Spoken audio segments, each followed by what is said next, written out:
في لحظة معينة بتحس ان الدنيا بتتحداك، بس البطل الحقيقي هو اللي يحاول التحدي الوقود والوجع لطاقة والخوف لخطوة كمان لقدام. انا محمد صاحب قناة بيتل اوتاكو، وده ملخص الموسم الثامن من وان بيس. بعد ما الطاقم خرج من معارك وضحك وتحديات مفيش فيها اي منطق، لكن فيها روح طاقم قبعة القش اللي ما بتتهزش، الموج بيقلب من جديد. وده لان الموسم الثامن من وان بيس مش مجرد رحلة جديدة، دي بداية مرحلة فيها الغموض بيكتر والاعداء بيبقوا اذكى والخطر بيقرب بسرعة خض. لوفي والطاقم دلوقتي على اعتاب احداث هتهز الجراند لاين، اسرار بدأت تظهر، قوة جديدة جاية في الطريق، والمصير بيلعب لعبته المعتادة. لو كنت فاكر ان ديفي باك كانت لعب، صدقني اللي جاي ما فيهوش لعب خالص. وعشان كده عاوزك تستعد وتجيب مسلياتك اللذيذة وتشد الحبل وتجهز قلبك، لان الموسم الثامن هو اللي هيغير شكل رحلة وان بيس للابد. لو ما شفتش الاجزاء اللي فاتت من وان بيس فراح شوفها الاول. في الموسم اللي فات وبعد خروج الطاقم من ساكايبا بيوصل لجزيرة غريبة بيكون فيها طاقم قراصنة فوكسي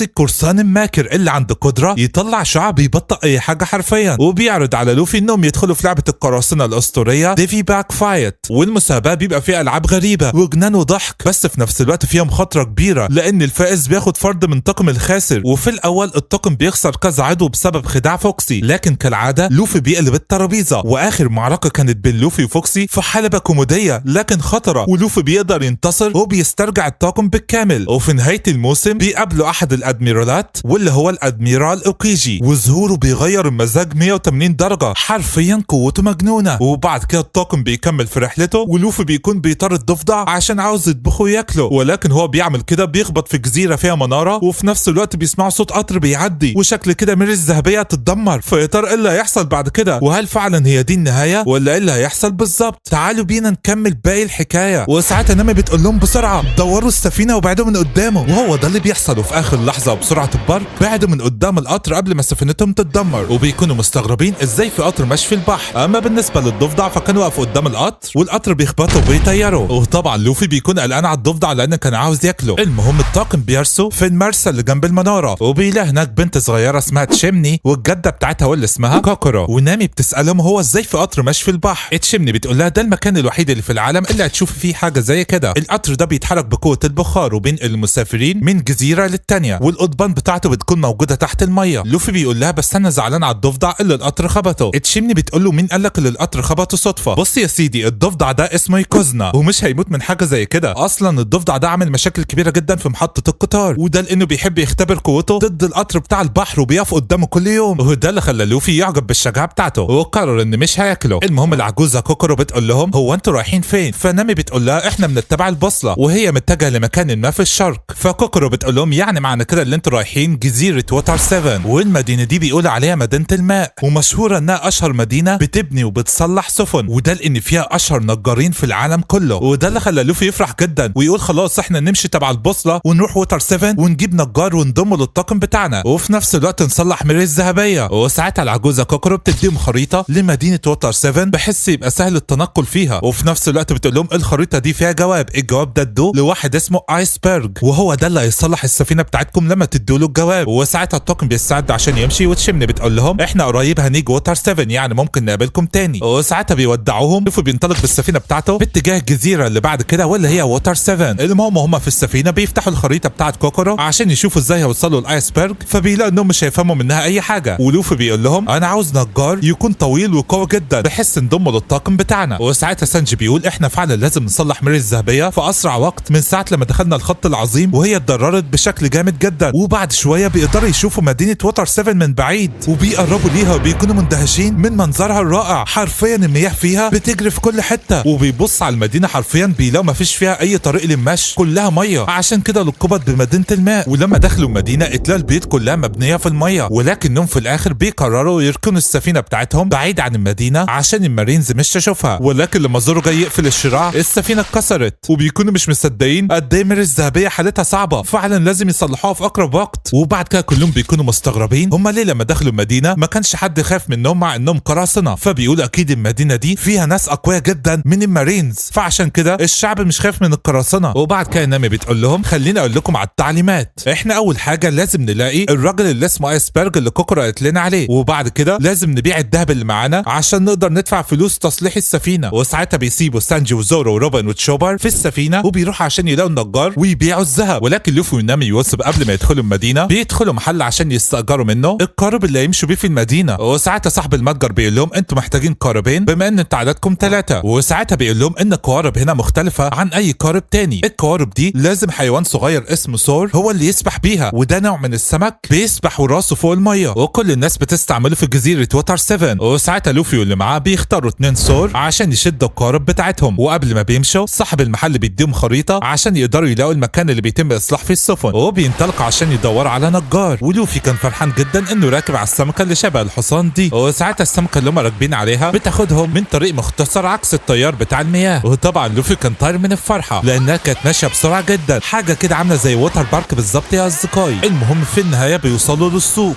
ولكن لما راحوا السوق اتلاقوا في مجموعه من الناس حاطه اقنعه ومش عارفين هم حاطين اقنعه ليه، وده اللي خلاناه يتشك ان في حاجه غريبه. المهم في الوقت ده وفي المكان اللي بيتم اصلاح فيه السفن بنشوف حاجه غريبه. مجموعه من القراصنه كانوا بيصلحوا السفينه بتاعتهم، ولكن القائد بتاعهم بيقول للنجارين اللي بيصلحوا السفينه انتوا هتصلحوا السفينه وانا مش هدفع ولا مليم ليكم، وهتعملوا كده غصب عنكم. وفي الوقت ده بنشوف ايسبرج والمساعده بتاعته اللي اسمها كاليفا وبيكونوا بيراقبوا اللي بيحصل. وساعتها لما النجارين زهقوا من المضايقه بتاعه القراصنه وبدا يضربوهم واحد تلو الاخر، حرفيا النجارين قضى عليهم كلهم. وبنكتشف ان النجارين دول اقوياء جدا لدرجه ان القراصنه تم القضاء عليهم بالكامل. نرجع تاني لوفي اللي معاه بيروح المكان اسمه المصعد المائي عشان يطلعهم للمكان اللي بيتم فيه تصليح السفن. وفعلا المصعد بيرتفع بيهم، وحرفيا يا اصدقائي المدينه دي كلها مكونه من الميه. وفي الوقت ده وعلى مر الذهبيه زورو بيقول لسانجي ان روبن وتشوبر راح عشان يتسوقوا، وده اللي خلاه يتغاظ ويقول وانا كمان هروح اتسوق، خليك انت انا واحمي السفينه. المهم نرجع تاني لوفي اللي معاه بعد ما طلعوا من المصعد بيلاقي مجموعه من الناس متجمعه، وبنعرف ان الناس دي متجمعه لانها فرحانه ان النجارين خلصوا على القراصنه اللي كانوا عاوزين ينصبوا عليهم. وساعتها لوفي بيسال واحد منهم هو انتم متجمعين ليه؟ فالراجل عجوز بيقول له اللي بيحصل، وده اللي خلى لوفي يتصدم لما عرف قد ايه النجارين اقوياء لدرجه انهم كسبوا قراصنه. فالراجل عجوز بيقول له ايوه هم اقوياء جدا، والناس هنا في ووتر 7 كلهم بيحبوهم لان ووتر 7 اكبر مكان في العالم كله بيبني سفن. وساعتها نامي بتقول للوفي تعالى يلا نبيع الذهب اللي معانا عشان نقدر ندفع فلوس تصليح السفينه. وفي الوقت ده تشوبر وروبن كانوا فعلا بيتسوقوا وبيلاحظوا وجود الاقنعه الغريبه دي متعلقه وبتتباع، وبيتكلموا بيقولوا مع بعض هو في ليه بعض الناس لابسه الاقنعه دي. بس هم ماشيين وبيتكلموا بيعدي واحد من جنب روبن لابس القناع ده وبيقول CB9، وده اللي خلى روبن تترعب. شكله كده كان بيديلها رساله معينه ايعقل انها فعلا خاينه زي ما ادميرال اوكيجي قال. المهم في الوقت ده تشوبر كان دخل عشان يشتري كتاب، ولكن بيطلع بيبص بيلاقي روبن مشت وسابته. اما زورو اللي كان نايم في مجموعه كبيره جدا من الناس بتتجمع حوالين ميري الذهبيه وبيطلعوا عليها كمان، وشكلهم كده يقتلوا زورو وهو نايم، ولكن زورو بيصد هجومهم في اخر لحظه. زورو بيقول لهم هو انتوا مين؟ بيقولوا له احنا مين؟ احنا صاعدين مكافآت وانت عليك 60 مليون وعاوزين نقبض عليك. الزار ده يوم ساعدنا. قال لهم يوم ساعدكم ايه؟ ده يوم نحسكم. وحرفيا بضربه واحده بس بيخلص عليهم كلهم. يخرب بيت قوتك يا زورو. وفي الوقت ده لوفي واللي معاه كانوا خلاص راحوا الصرافه عشان يبيعوا الذهب اللي معاهم وياخدوا مكانه فلوس. وطبعا الذهب ده زي ما انتم عارفين هم اللي جابوه من جزيره السماء. المهم الراجل الصراف لما شاف كميه الذهب دي صعق وراح بلغ المدير بتاعه، وده اللي خلاهم يحطوهم في غرفه VIP. وساعتها صاحب الصرافه جاي وقعد يتكلم معاهم وكان عاوز ينصب عليهم، واتفق معاهم انه ياخد منهم الذهب ده كله ب 80 مليون. وطبعا لوفي ويوسف زي الاغبياء كانوا هيوافقوا، ولكن نامي بتقول لهم على مين يا بابا؟ انت هتنصب علينا؟ اذا كان كل واحد مننا عليه مكافاه 100 مليون اعدل نفسك ولا هنقتلك. وده اللي خلى الراجل يشتري بالسعر الحقيقي واداهم 300 مليون. وساعتها لوفي ونامي ويوسف كانوا مبسوطين جدا ان معاهم 300 مليون، وكانوا فرحانين جدا وعمالين يتكلموا بصوت عالي بره الصرافه. والجدير بالذكر ان في مجموعه من اللصوص كانوا بيراقبوهم وكانوا عاوزين ياخدوا منهم الفلوس دهيت. وبعد كده بيركبوا السفينه الصغيره وبيكملوا في طريقهم للمكان اللي فيه النجارين بتاع السفن، وفعلا بيروحوا هناك وبيقرروا يدوروا على ايسبرج. والجدير بالذكر انهم بيكونوا مش عارفين مين هو اصلا، هل هو نجار ولا ايه بالظبط. المهم لوفي بينط في المكان بتاع النجارين، ولكن واحد بيجي بيوقفه وبيقول له انت فاكر نفسك بتعمل ايه؟ مش اي حد يخش المكان ده، خلينا نتكلم بره. والجدير بالذكر ان الشخص ده شبه يوسف بالظبط. المهم بيقولوا له احنا عاوزين نقابل ايسبرج. بيقول لهم ليه؟ فبيدوا له الجواب بتاع كوكارو. وساعتها بيقول لهم تمام انا هبص بص على السفينه بتاعتكم. فبيقولوا له هو انت تعرف ايسبرج؟ فبيقول لهم اه طبعا هو العمده بتاع مدينه ووتر 7 وهو رئيس شركه جالي اللي بتصلح السفن، وفي نفس الوقت هو الرئيس المباشر بتاع قطار البحر. وللاسف هو مش موجود دلوقتي لانه مشغول، فصعب انكم تقابلوه. على العموم زي ما قلت لكم هبص بص على السفينه بتاعتكم قولوا لي بس هي فين. فبيقولوا له على مكانها ومستغربين هو يروح لها ازاي؟ دي بعيده يجي 10 كيلو. وبيقول لهم 10 دقايق وراجع لكم. وطبعا هم مستغربين، وفجاه بالله بيجري بسرعه البارك وبعد كده بينط نطه عاليه جدا حرفيا كانه طاير. وطبعا لوفي واللي معاه مصدومين، ولكن ساعتها بيسمع صوت حد بيكلمهم من وراهم وبيقول لهم ما تقلقوش الشخص ده قوي جدا وبيطلق عليه ريح الجبل. الجبل، وده افضل نجار في شركة جالي لتصليح السفن واسمه كاكو. وعلى الجانب الاخر وسانجي ماشي في المدينة بيتسوق، بيشوف روبن ماشي مع الشخص الغريب اللي لابس قناع، فبيروح وراه بسرعة عشان يسلم عليها، ولكن بيلاقيها اختفت هي واللي معاها، وده اللي خلاه يستغرب. وفي ذلك الوقت كاكو كان لسه بيطير باتجاه ميري الذهبية، وفعلا بيروح لها، ولما راح هناك بيلاقي زورو نايم. وفي البداية زورو لما فتح عينيه وشافه فكر يصب لان انفه عامل زي انفه، ولكن بعد ما كاكو قعد يلف في ميري الذهبية وعرف الاعطال اللي فيها، زورو بيكتشف ان ده واحد تاني، وبيعرف ان ده النجار اللي جاي يصلح السفينة. المهم بنعرف ان الشخص اللي كان بيتكلم مع لوفي اللي معاه هو ايسبرج ذات نفسه، عمدة جزيرة ووتر 7، وبيكون مع السكرتيرة بتاعته كاليفيا. وساعتها كاليفيا بتعرفه ان ده طاقم قبعة القش، وقالت له اسماء الطاقم بالكامل، ولكن لما سمع اسم روبن اتصدم كأن في حاجة يعرفها عنها. يا ترى هي ايه قصة روبن؟ انا خايف قصة تكون خاينة. المهم لوفي بيشاور على ايسبرج بصباعه وبيقول لنامي مش هو ده الشخص اللي احنا المفروض نقابله، ولكن السكرتيرة كاليفا بتضربهم كلهم، والضربة بتيجي في يوسف وشنطة الفلوس بتاع منه، وبتقول لهم انا عملت فيكم كده عشان انتوا بتشاوروا بصبعكم. ايسبرج عمدة ووتر 7 لازم تتكلموا بأدب ومش تشاوروا بصبعكم، وده اللي خلى نامي عشان تهدي الوضع تدي الايسبرج الرسالة بتاعت العجوزة كوكورو، وساعتها بيفهم وبيقول لهم خلاص انا هصلح لكم السفينة بتاعتكم، كده كده النجار كاكو هيتولى الامر، تعالوا انتوا معايا عشان افرجكم على المصنع بتاع شركة جالي. وفعلا بيروحوا معاه، ولكن يوسف بيبص وراه بيكتشف ان شنط الفلوس مش موجودة، صدمة بكل المقاييس، في شنطتين مش موجودين وثمنهم 200 مليون بري. وساعتها يوسف بيشوف الحرامية ماشيين بقوارب في البحر، وبيقول لهم تعالوا هنا ايها الحرامية، والحرامية طبعا كانوا مبسوطين بالفلوس. وساعتها يوسف بيطلع يجري وراهم ولكن بلا فائدة، وايسبرج بيقول دي عائلة فرانكي. وفي الوقت ده كان في واحد اسمه بولي بيطارد من قبل مجموعة من الاشخاص، وواضح كده انه له ليهم فلوس. وساعتها هو بيجري منهم بيشوف المركبة بتاعت عائلة فرانكي اللي سرقت الفلوس من لوفي واصدقائه، فبينط عليهم وبيضربهم بيوقعهم في المية وبياخد المركبة بتاعتهم، وبيقدر فعلا يهرب من اللي بيلاحقوه. وساعتها يوسف بيقول لايسبرج هو باولي ده واحد من النجارين بتوعك صح؟ فبيقول له اه، وده اللي خلى يوسف يفكر ان الفلوس بتاعتهم في امان، ولكن باولي عليه ديون للكل وكان عاوز ياخد الفلوس، وده اللي خلى لوفي يقرر يتدخل. ولكن قبل ما يعمل كده احد النجارين واقف على كتفه حمامة بيمنعه، وبيروح هو يمسك باولي وبيرجعه غصبا عنه عشان يرجع الفلوس للوفي واصدقائه. وفي الوقت ده ايسبرج بيقول لهم احمد ربنا ان عائلة فرانكي مش اخدت الفلوس منكم، وبيقول لهم ان عائلة فرانكي دي بتسرق السفن والقراصنة، وهم كلهم عبارة عن صيادي جوائز، وكل ما بيشوفوا قرصان بيبقوا عاوزين يقبضوا عليه عشان ياخدوا الجايزة اللي عليه، يعني معنى كده انهم اللي هاجموا زورو لما كان على السفينة. نرجع لموضوعنا، لوفي بيقول لايسبرج بس شكلهم ضعاف جدا اللي انت خايف منهم كده، فبيقول له اللي انت شفتهم دول مجرد اتباع، لكن الرئيس بتاعهم ما ينفعش ابدا تستهين بيه. المهم الشخص اللي على كتف حمامة اللي جاب باولي واللي بنعرف اللي اسمه لوتشي بيجبر باولي يدي فلوس للوفي واللي معاه ويعتذر للوفي كمان، والجدير بالذكر ان الشخص ده مش بيتكلم والحمامة اللي عليه هي اللي بتتكلم. وساعتها نامي بتفهم اللي بيحصل وبتعرف ان الشخص ده بيتكلم من بطنه والحمامة بس بتحرك بقها. المهم ايسبرج بيأمرهم يفتحوا البوابة الاولى بتاعت شركة جالي عشان لوفي واللي معاه يخشوا ويتفرجوا ازاي بيتم تصنيع وتصليح السفن. وساعتها باولي ولوتشي هما الاتنين بيفتحوا البوابة الكبيرة دي بايديهم بس، وده يدل قد ايه هم اقوياء. المهم لوفي اللي معاه بيخشوا داخل البوابة الاولى بتاعت شركة جالي، وبنعرف انهم اكتر من بوابة، والمكان بتاع البوابة الاولى بيكون مليء بالنجارين اللي بيصنعوا وبيصلحوا السفن. وساعتها لوفي بيتكلم مع اسبرج وبيقول له انا سمعت انك نجار كويس جدا، ايه رايك تنضم للطاقم بتاعي؟ لكن اسبرج بيرفض وبيقول له انا العمدة، لو انت عاوز اختار اي حد من النجارين ينضم للطاقم بتاعك. وبعد كده قام ساله وقايل له انت متاكد ان نيكو روبن من ضمن الطاقم بتاعك؟ لوفي بيقول له اه طبعا، بس ايه المشكله يعني؟ اسبرج قال له خلاص مفيش مشكله. وفي الوقت ده يوسف كان ماسك الفلوس وعمال يتفرج هيشتري ايه عشان يصلح بيه ميري الذهبيه، بس في الوقت ده عائله فرانكي كانت بتراقبه من وراه وقامت متسحبه من وراه وقبضت عليه هو والفلوس. وفي الوقت ده تشوبر وهو بيدور على روبن بيقابل سانجي، وما بيكونوش عارفين مين الشخص اللي ماشي مع روبن ده وروبن راحت فين. وفي الوقت ده كاكو النجار بيكون خلص معاينه ميري الذهبيه وجه لشركه جالي عشان يقول للوفي واصدقائه هي محتاجه ايه، بس لوفي بيبص بيلاقي يوسف مش موجود وعمال يقول يا ترى راح فين. وبعد كده بيجي لهم راجل وبيقول لهم الشنط دي بتاعتكم بتهيألي. لوفي بيقول له اه دي الشنط اللي فيها الفلوس، ولكن فين يوسف؟ هو بيفكروه راح يتمشى شويه. المهم بيتكلموا مع كاكو بيقول لهم للاسف ميري الذهبيه بتاعتكم ما ينفعش تتصلح، اتضررت بشكل كبير جدا ومستحيل باي شكل من الاشكال انها تروح للجزيره اللي بعد كده. وده اللي خلى لوفي واللي معاه يتصدموا ويقولوا ازاي وهنعمل ايه دلوقتي؟ شكل كده هي دي نهايه ميري الذهبيه. وعلى الجانب الاخر سانجي وتشوبر كانوا عمالين يفكروا يقولوا يا ترى كلام اوكيجا هيبقى صح؟ هل فعلا الماضي بتاع روبن ممكن ياثر عليها ويخلينا نندم ان احنا ضمناها للطاقم بتاعنا؟ المهم بيقرروا في الوقت الحالي يرجعوا لميري الذهبيه. وفي ذلك الوقت لوفي كان فقد اعصابه على الاخر وبيقول لايسبرج والنجارين انا معايا فلوس كتير لازم تصلحوا ميري الذهبيه، مستحيل اتخلى عنها. لكن كاكو بيقول له مستحيل يا لوفي، القاعده بتاعت السفينه متضرره، والقاعده دي هي اهم شيء في السفينه، طالما اتدمرت ما ينفعش تتصلح. ولكن لوفي بيقول له انا مش هسمع الكلام الفارغ ده، مستحيل اتخلى عن ميري الذهبيه مهما كلف الامر. ايسبرج بيقول له هو انت مسمي نفسك قائد؟ لازم تتخذ القرار الصحيح. على العموم فكر شويه وتعالى اديني قرارك، ممكن بال 300 مليون بري اللي معاك نبني لك سفينه جديده. ولكن في الوقت ده هم بيتكلموا، مسؤولين من الحكومه العالميه بييجوا عشان يتكلموا مع ايسبرج، وساعتها لوفي ونامي بيستخبوا بسرعه طبعا لانهم قراصنه وما ينفعش الحكومه تشوفهم. وساعتها الراجل من الحكومه ده بيقول له ايسبرج انا عاوز اتكلم معاك على انفراد في المكتب بتاعك، وفعلا ايسبرج بيروح معاه. وفي الوقت ده نامي ولوفي هم مستخبيين، لوفي بيقول لنامي الحقي الشنط خفيفه، دي الفلوس اتسرقت، وده لان الشنط فاضيه، وعمالين يصوتوا اتسرق منهم 200 مليون يا اصدقائي. وساعتها بيتاكدوا ان اكيد يوسف اتخطف، وبيقولوا اكيد عائله فرانكي هي اللي خطفته، وبيعرفوا من كاكو مكان البيت بتاع عائله فرانكي. ولكن لوفي بيكون قلقان جدا على يوسف وبيطلع يجري عشان يدور عليه، مع انه مش عارف هيدور عليه فين ولا عارف فين البيت بتاع عائله فرانكي. ولكن طبعا الذكيه نامي قررت تتصرف بذكاء، وقررت اول حاجه ترجع للسفينه عشان تجيب الدعم وتجيب اصدقائها، وبعد كده تشوف هتعمل ايه. بس وهي راكبه على السمكه اللي عامله زي الحصان بتشوف يوسف الناس متجمعه حواليه، وواضح عليه انه مصاب بشده، وساعتها بتطلع تجري عليه وبتلاقي حالته مزريه. يوسف قال لها انا ضعيف قوي يا نامي، الفلوس اتسرقت مني عشان انا ضعيف وما قدرتش احميها. بتقول له هدي اعصابك يا يوسف، وبتقوم حاطاه على الحيطه وبتقول له احنا عرفنا البيت بتاع عائله فرانكي فين، هروح اجيب المساعده وهنروح نخلص عليهم وناخد الفلوس ونرجع لك تاني نعالجك. وبتسيبه وبتمشي وبتركب المركبه وبتروح باتجاه ميري الذهبيه. وفي الوقت ده سانجي وتشوبا راحوا عند زورو في ميري الذهبيه وعرفهم اللي النجار كاكو قاله، وان ميري الذهبيه خلاص انتهت ولازم يشوفوا السفينه جديده. وطبعا اتصدموا وما كانوش مصدقين، بس بعد كده بيسمعوا صوت نامي وبيروحوا يتكلموا معاها وبيقولوا لها ايه اللي حصل. وفي الوقت ده في البيت بتاع عائله فرانكي، عائله فرانكي كانت فرحانه جدا بالفلوس اللي اخدتها، دول 200 مليون بري يعني يقدروا يعملوا اي حاجه هم عاوزينها. وبنشوف القائد بتاعهم واللي اسمه فرانكي قاعد مبسوط هو كمان. ولكن فجاه هم قاعدين بيلاقي حد فجر عليهم المكان، وكلنا بنبص بنلاقيه يوسف وبيقول لهم هاتوا الفلوس بتاعتي. وكان واضح عليه ان حالته صعبه جدا، قال له انت جاي تعمل ايه؟ انت ضعيف جدا، ده انت ضعف واحد في طاقم قبعه القش، مستحيل تقدر تعمل حاجه. وفعلا يوسف بيحاول ياخد شنطه الفلوس، ولكن القائد بيستهزأ بيه وبيقوم واخد شنطه الفلوس وبيمشي، وبيقول له مستحيل اديها لك. قال له ارجوك ده الامل الوحيد عشان نصلح ميري الذهبيه. ولكن القائد فرانكي بيمشي ويسيبه، وساعتها يوسف بيرمي عليه طلقه متفجره، ولكن القائد فرانكي بيصدها بكل سهوله وبيؤمر رجالته انهم يلقنوه درس. وساعتها عائله فرانكي انهالت على يوسف بالضرب. وفي الوقت ده وبعد ما ناني حكت لاصدقائها كل حاجه، بيسوا هي عشان تحمي ميري الذهبيه، وبيروحوا اولا عشان يجيبوا يوسف وبعد كده يرجعوا الفلوس من عائله فرانكي. ولكن لما راحوا للمكان اللي نامي قالت لهم انها سايبه يوسف فيه مش تلاقوه. وساعتها تشوبر بيبص بيلاقي اثار دم وبيتاكد ان يوسف راح عند البيت بتاع عائله فرانكي لوحده. وفي الوقت ده لوفي بينزل عليهم من السماء وبيقولوا له انت بتعمل ايه؟ قال لهم ان كنت بدور على يوسف. فبيقولوا له هو راح عند عائله فرانكي، تعال عشان ننقذه ونرجع فلوس. وفعلا يا اصدقاء كلهم بيروحوا. وفي الوقت ده اسبرج كان خلص الاجتماع بتاعه مع الراجل اللي جاي له من الحكومه، وواضح ان الراجل متضايق جدا لان اسبرج ما ادالوش اللي هو عاوزه. وفعلا لما كاليفا دخلت لاسبرج عشان تديله الشاي بتعرف منه ان الراجل من الحكومه ده كان عاوز حاجه عند اسبرج واسبرج مش راضي يديها له. وبنشوف في اوضه اسبرج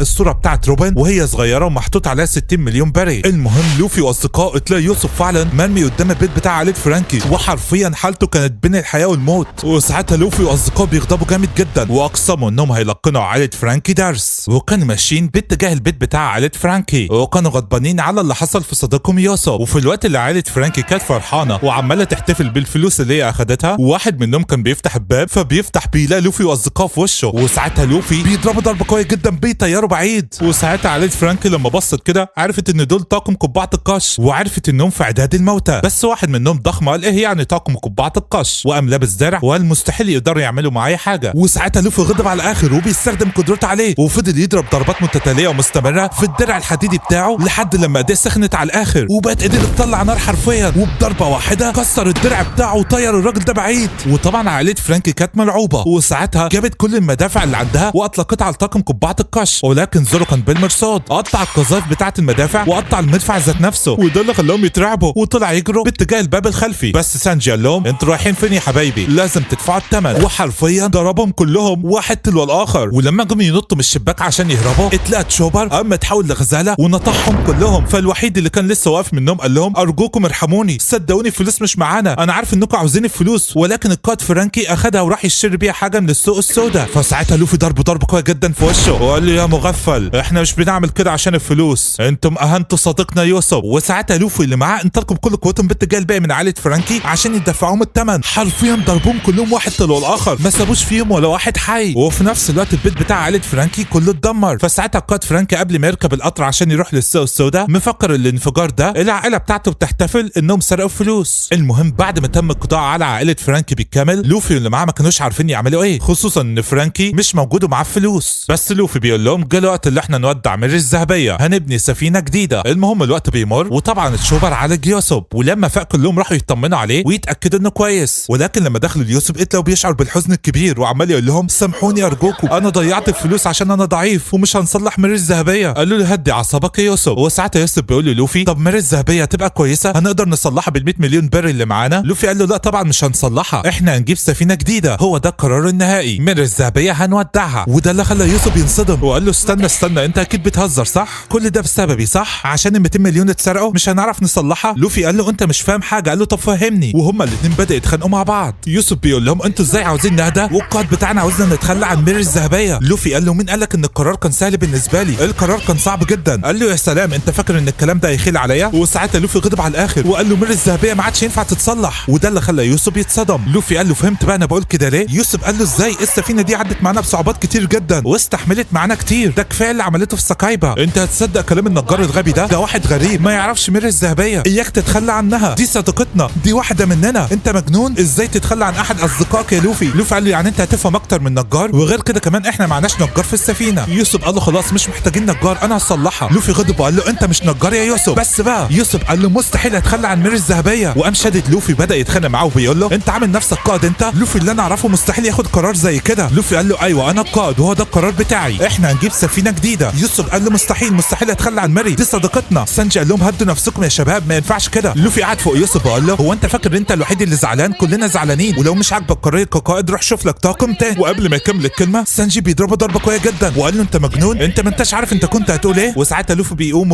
قايل انا اسف شكلي اتعصبت جدا. ولكن يوسف بيقول هو ده اللي جوه قلبك يا لوفي، انت عاوز تتخلص مني عشان انا ضعيف. على العموم لو انت هتتخلى عن ميري الذهبيه فلازم تتخلى عني انا كمان. وقام خارج وماشي وسايبهم، وقام قايل لهم انا هسيب الطاقم. وطبعا الكل كان في صدمه وكان زعلان عليه جدا. ولما خرج عشان يشوفوه وهو ماشي ويتحايل عليه انه يرجع، يوسف قام باصص للوفي وقال له بقول لك يا لوفي انا عارف ان انت قائد السفينه والسفينه بتاعتك، عشان كده عاوزك تقاتلني في نزال واللي يكسب ياخد السفينه. مانكي دي لوفي الساعه 10 بالليل هاجي لك وتقاتلني، وهو ده هيكون اخر لقاء ما بيننا. يا الله صدمه بكل المقاييس. وفعلا الليل بيجي وساعتها نامي بتكون بتتكلم مع لوفي وبتقول له انت مش لازم تقاتله، اتكلم معاه بس وهو يهدى وكل حاجه هترجع لطبيعتها. بس لوفي بيقول لها الاوان قد فات، وده لان اوسوب اكتر من غضبان فكلام زي ده مش هيهديه. وساعتها نامي بتخرج تتكلم مع الطاقم وبتقول لهم يا جماعه هو ايه اللي بيحصل لينا؟ احنا خسرنا اوسوب وروبن مفقوده والشكل كده الطاقم هيتم تفكيكه. المهم الساعه 10 بتيجي وساعتها لوفي بيستعد عشان يقاتل اوسوب، وبيأمر اصدقائه محدش يتدخل في القتال ده ولا يغادر السفينه ابدا، وقال لهم ده كلام القائد بتاعكم. وفعلا اوسوب بيجي ومصمم انه يقاتل لوفي، ده شكله موجوع جدا بسبب انه ضعيف وانه حاسس انه عبء على الفريق. لوفي قال له خليك فاكر انت اللي طلبت حاجه زي كده، اياك تندم في الاخر. اوسوب قال له تعالى لي بكل قوتك انا مخطط كويس ازاي هكسبك. وساعتها لوفي بينطلق بكل سرعته باتجاه اوسوب، بس بيتفاجئ ان اوسوب بيرجع دم وده اللي خلاه يتراجع. اوسوب قال له يا مغفل ده كاتشب، وقام مستخدم دايل فلاش وباستخدام النبله بتاعته فضل يرمي كميات متتاليه من البيض على لوفي. ممتاز يا اوسوب. وبعد كده قام رامي كره من الشطه في بق لوفي، حرفيا لوفي كان بيولع. وساعتها اوسوب بيقول له لو انت اتحركت يا لوفي دلوقتي هتلاقي مسامير في كل حته، لو مكانك ما اتحركش. وساعتها لوفي بيقع على المسامير وكان عمال يصرخ. وساعتها اوسوب بيقول له انا هاخد منك ميري الذهبيه مهما كلف الامر. وكل شويه لوفي عمال يتصاب من المسامير وما هوش عارف يتحرك. وساعتها اوسوب بيقول له انا مش هديك فرصه حتى عشان تهاجم، وقام هاجمه بكميه كبيره جدا من الشركن، ولكن لوفي كان عمال يتفادى الهجوم. حرفيا لوفي كان بيعاني واستمر الوضع هكذا لحد لما فجاه لوفي بيبص بيلاقي نفسه محاط بكميه كبيره جدا من الغاز. ايوه اصدقائي ده ضايل الدخان. اوسوب قال له انا حطيت عليك البيض عشان مش تشم ريحه الدخان وطعم في الفخ، وقام رامي عليك كره ناريه والنار بتتفاعل مع الغاز وبيحصل انفجار كبير جدا. هل هي دي النهايه؟ وساعتها لوفي كان قاعد على الارض ومش عارف يعمل ايه، هل يقتل صديقه ولا يعمل ايه؟ ولكن ساعتها اوسوب بيقول له قوم يلا يا لوفي انا عارف ان هجوم زي كده مش هيقتلك. وساعتها لوفي بيجري عليه وبيعمل جمجم الرشاش، ولكن اوسوب بيرمي عليه كره ماليه بالاشواك وبعد كده بيرمي عليه كرات متفجره حرفيا مش رحمه. وده اللي خلى لوفي يغضب على الاخر وطلع يجري عليه عشان يخلص عليه مره واحده وللابد. ولما عمل عليه جمجم بازوكا بيتفاجئ ان اوسوب بيستخدم دايل الصدمه وامتص الهجوم بتاعه عكس الهجوم عليه. حرفيا لوفي اتدشمل، والمره دي لوفي كان غاضب بشده يا اصدقائي ومش مصدق ان هو ده صديقه اللي عدى معاه بكل الاحداث دهيت، وقرر يهاجمه بكل قوته ويخلص عليه مره واحده وللابد. انت بتعمل ايه يا لوفي؟ وفعلا وفعلا بيضربه ضربه قويه جدا في بطنه خلت اوسوب يقع على الارض على طول. وساعتها لوفي كان حزين جدا وقال له يا غبي انت عارف انك عمرك ما هتكسبني. وقام ماشي وقام قايل له على العموم خد من الذهبيه انا مش عاوزها، كده كده انا هجيب سفينه جديده وهنبحر عليها انا والطاقم سواء بيك او من غيرك. وقام ماشي وسايبه. وكان واضح على لوفي ان الموضوع مأثر فيه جدا وعمال يقول ده صعب قوي. زورو قال له هو ده العبء بتاع القائد، لازم تستحمل لان لو اظهرت ضعفك ما عادش حد هيثق فيك وما عادش حد هيعتبرك قائد. ومش محتاج اقول لكم يا اصدقائي قد ايه الكل كان زعلان على اللي حصل، الكل كان قلبه بيتقطع على اللي بيحصل ده ومش مصدقين ان الوضع وصل لكده. وبعد كده كلهم بيمشوا واوسوب كان قاعد في ميري الذهبيه وزعلان. وفي الوقت ده عند شركه جالي الناس كلها بتكون متجمعه وبنعرف ان في حد اطلق النار على ايسبرج العمده بتاع ووتر 7. اما بقى بالنسبه لطاقم قبعه القش فبيكونوا واقفين على سطح الفندق اللي بيكونوا مأجرين في اوضه، ولكن ساعتها نامي بتدخل وبتقول لهم الحقوا ايسبرج تم اطلاق النار عليه. وده اللي خلى لوفي يتصدم ويقول خلاص انا هروح اتحقق من الموضوع واعرف هو كويس ولا لا. وساعتها نامي بتقول له استنى انا رايحه معاك. اما بالنسبه لسانجي فهياخد تشوبر ويروح يدور على روبن، لكن زورو هيفضل على سطح الفندق. والاخبار كلها انتشرت في ووتر 7 ان تم اطلاق النار على ايسبرج وما هماش عارفين مين اللي عمل كده. وفي الوقت ده لوفي كان راكب مع نامي في المركبه ورايحين باتجاه شركه جاري عشان يطمنوا على ايسبرج. وفي الوقت ده فرانكي بيكون رجع تاني لوتر 7 وبيشوف اللي حصل للبيت بتاعه وبيكون معاه اخواته الاثنين واللي اسمهم كيوي وموزو، ما بيكونوش عارفين مين اللي عمل كده. وساعتها احد رجاله اللي لسه عايشين بيقولوا له طاقم قبعه القش هم اللي عملوا كده. وساعتها فرانكي بيقسم انه هيدور على لوفي واللي معاه ويخلص عليهم. وفي الوقت ده وعند المناره تشيمني وجدتها كوكورو بيلاحظوا ان الرياح قويه جدا، فساعتها الجده كوكورو بتقول لتشيمني اجهز يلا عشان نروح مدينه ووتر 7 وده لان اكوا لاجونا جايه وشكلها كده عاصفه مائيه كبيره جدا. وفعلا بيتم الاعلان في كل ووتر 7 ان اكوا لاجونا جايه. وساعتها سانجي بيسال واحد يعني ايه اكوا لاجونا، وبنتاكد ان اكوا لاجونا دي عاصفه لما بتيجي بتغمر المدينه كلها بالمياه، فعشان كده لازم الكل يستعد. وغالبا الموضوع ده هيحصل بالليل النهارده والموضوع ده بيتكرر مره واحده في السنه، وده اللي خلى سانجي وتشوبر يقرروا يدوروا بسرعه على روبن قبل ما الامور تسوء. المهم في الوقت اللي لوفي ونامي وصلوا لشركه جالي بيلاقوا المكان كله مزدحم لان الناس قلقانه على ايسبرج وده لانهم بيحبوه جدا. بس ساعتها فرانكي بيجي ولما الناس بتشوفه بتخاف منه وبتطلع تجري لانها عارفه مقدار قوته المجنونه. وساعتها فرانكي بينادى على لوفي بيقول له انت فين وريني نفسك انا عاوز اقتلك. وساعتها نامي بتقول لوفي ده فرانكي يا لوفي. لوفي قال لها فرانكي اللي ضرب اوسوب، وده اللي خلى لوفي يغضب على الاخر وقال كل المشاكل اللي حصلت لنا دي حصلت بسببه. وقام قايل له انزل هنا واجهني يا فرانكي، وده اللي خلى فرانكي يغضب ويطلع كميه كبيره جدا من النار من بقه. فساعتها لوفي ونامي فكروا من مستخدمين فكه الشيطان ولكنه بيفاجئهم وبينطوا في الميه وبيطلع من تحتهم وبيهاجمهم، وقاموا قايلين ازاي بيعوم في الميه وهو بيستخدم فكه شيطان. وساعتها فرانكي دي بتطول وبيطلع منها سلسله وبيضرب لوفي ضربه قويه جدا بالطياره بعيد، وساعتها لوفي بياخد ضرر كبير جدا. المهم فرانكي بيجي يتكلم معاهم وبيقول لهم انا ما اكلتش فكه شيطان، انا سايبورغ نص آلي ونص انسان. وعلى الجانب الاخر النجارين بتاع شركه جالي اللي كانوا قلقانين على ايسبرج قرروا يروحوا يزوروه في المكتب بتاعه، وفعلا بيدخلوا له الاوضه وبيلاقوه بيتكلم بالعافيه وكانت اصابته شديده. فبيقولوا له مين اللي عمل فيك كده، فقال لهم كانوا اتنين، واحد لابس قناع والتانيه كانت نيكو روبن اللي تبع طاقم قبعه القش، وده اللي خلاهم كلهم يتصدموا. ولما اتاكدوا ان روبن تبع طاقم قبعه القش قالوا لازم نقبض على كل طاقم قبعه القش وندفعهم الثمن على اللي عملوه. ولكن هم بيتكلموا بيدخل عليهم واحد اسمه تاليستون وبيقول لهم في مشكله كبيره، لوفي اللي تبع طاقم قبعه القش بيقاتل فرانكي قدام شركه جالي، وده اللي خلاهم كلهم يغضبوا يقولوا هو ازاي بعد اللي روبن عملته يجرؤ ويجي هنا، وقرروا يروحوا عشان يقاتلوه. وفي الوقت ده القطار كان على شده بين لوفي وفرانكي، وفرانكي كان بيحاول يديله مسدس وبيطلق طلقات ناريه على لوفي، ولكن كلهم بيتفاجئوا ان النجارين بتاع شركه جالي بييجوا وبيتدخلوا في القتال. وفي البدايه نامي فكرت ان النجارين دول هيقفوا جنب لوفي ضد فرانكي لانهم عارفينهم، ولكن ساعتها باولي بيقول للوفي انت ازاي عندك الجرأه انك تيجي هنا بعد اللي الطاقم بتاعك عمله، وقام رابط رقبته بالحبل بتاعه وشاله ورزعه في الارض.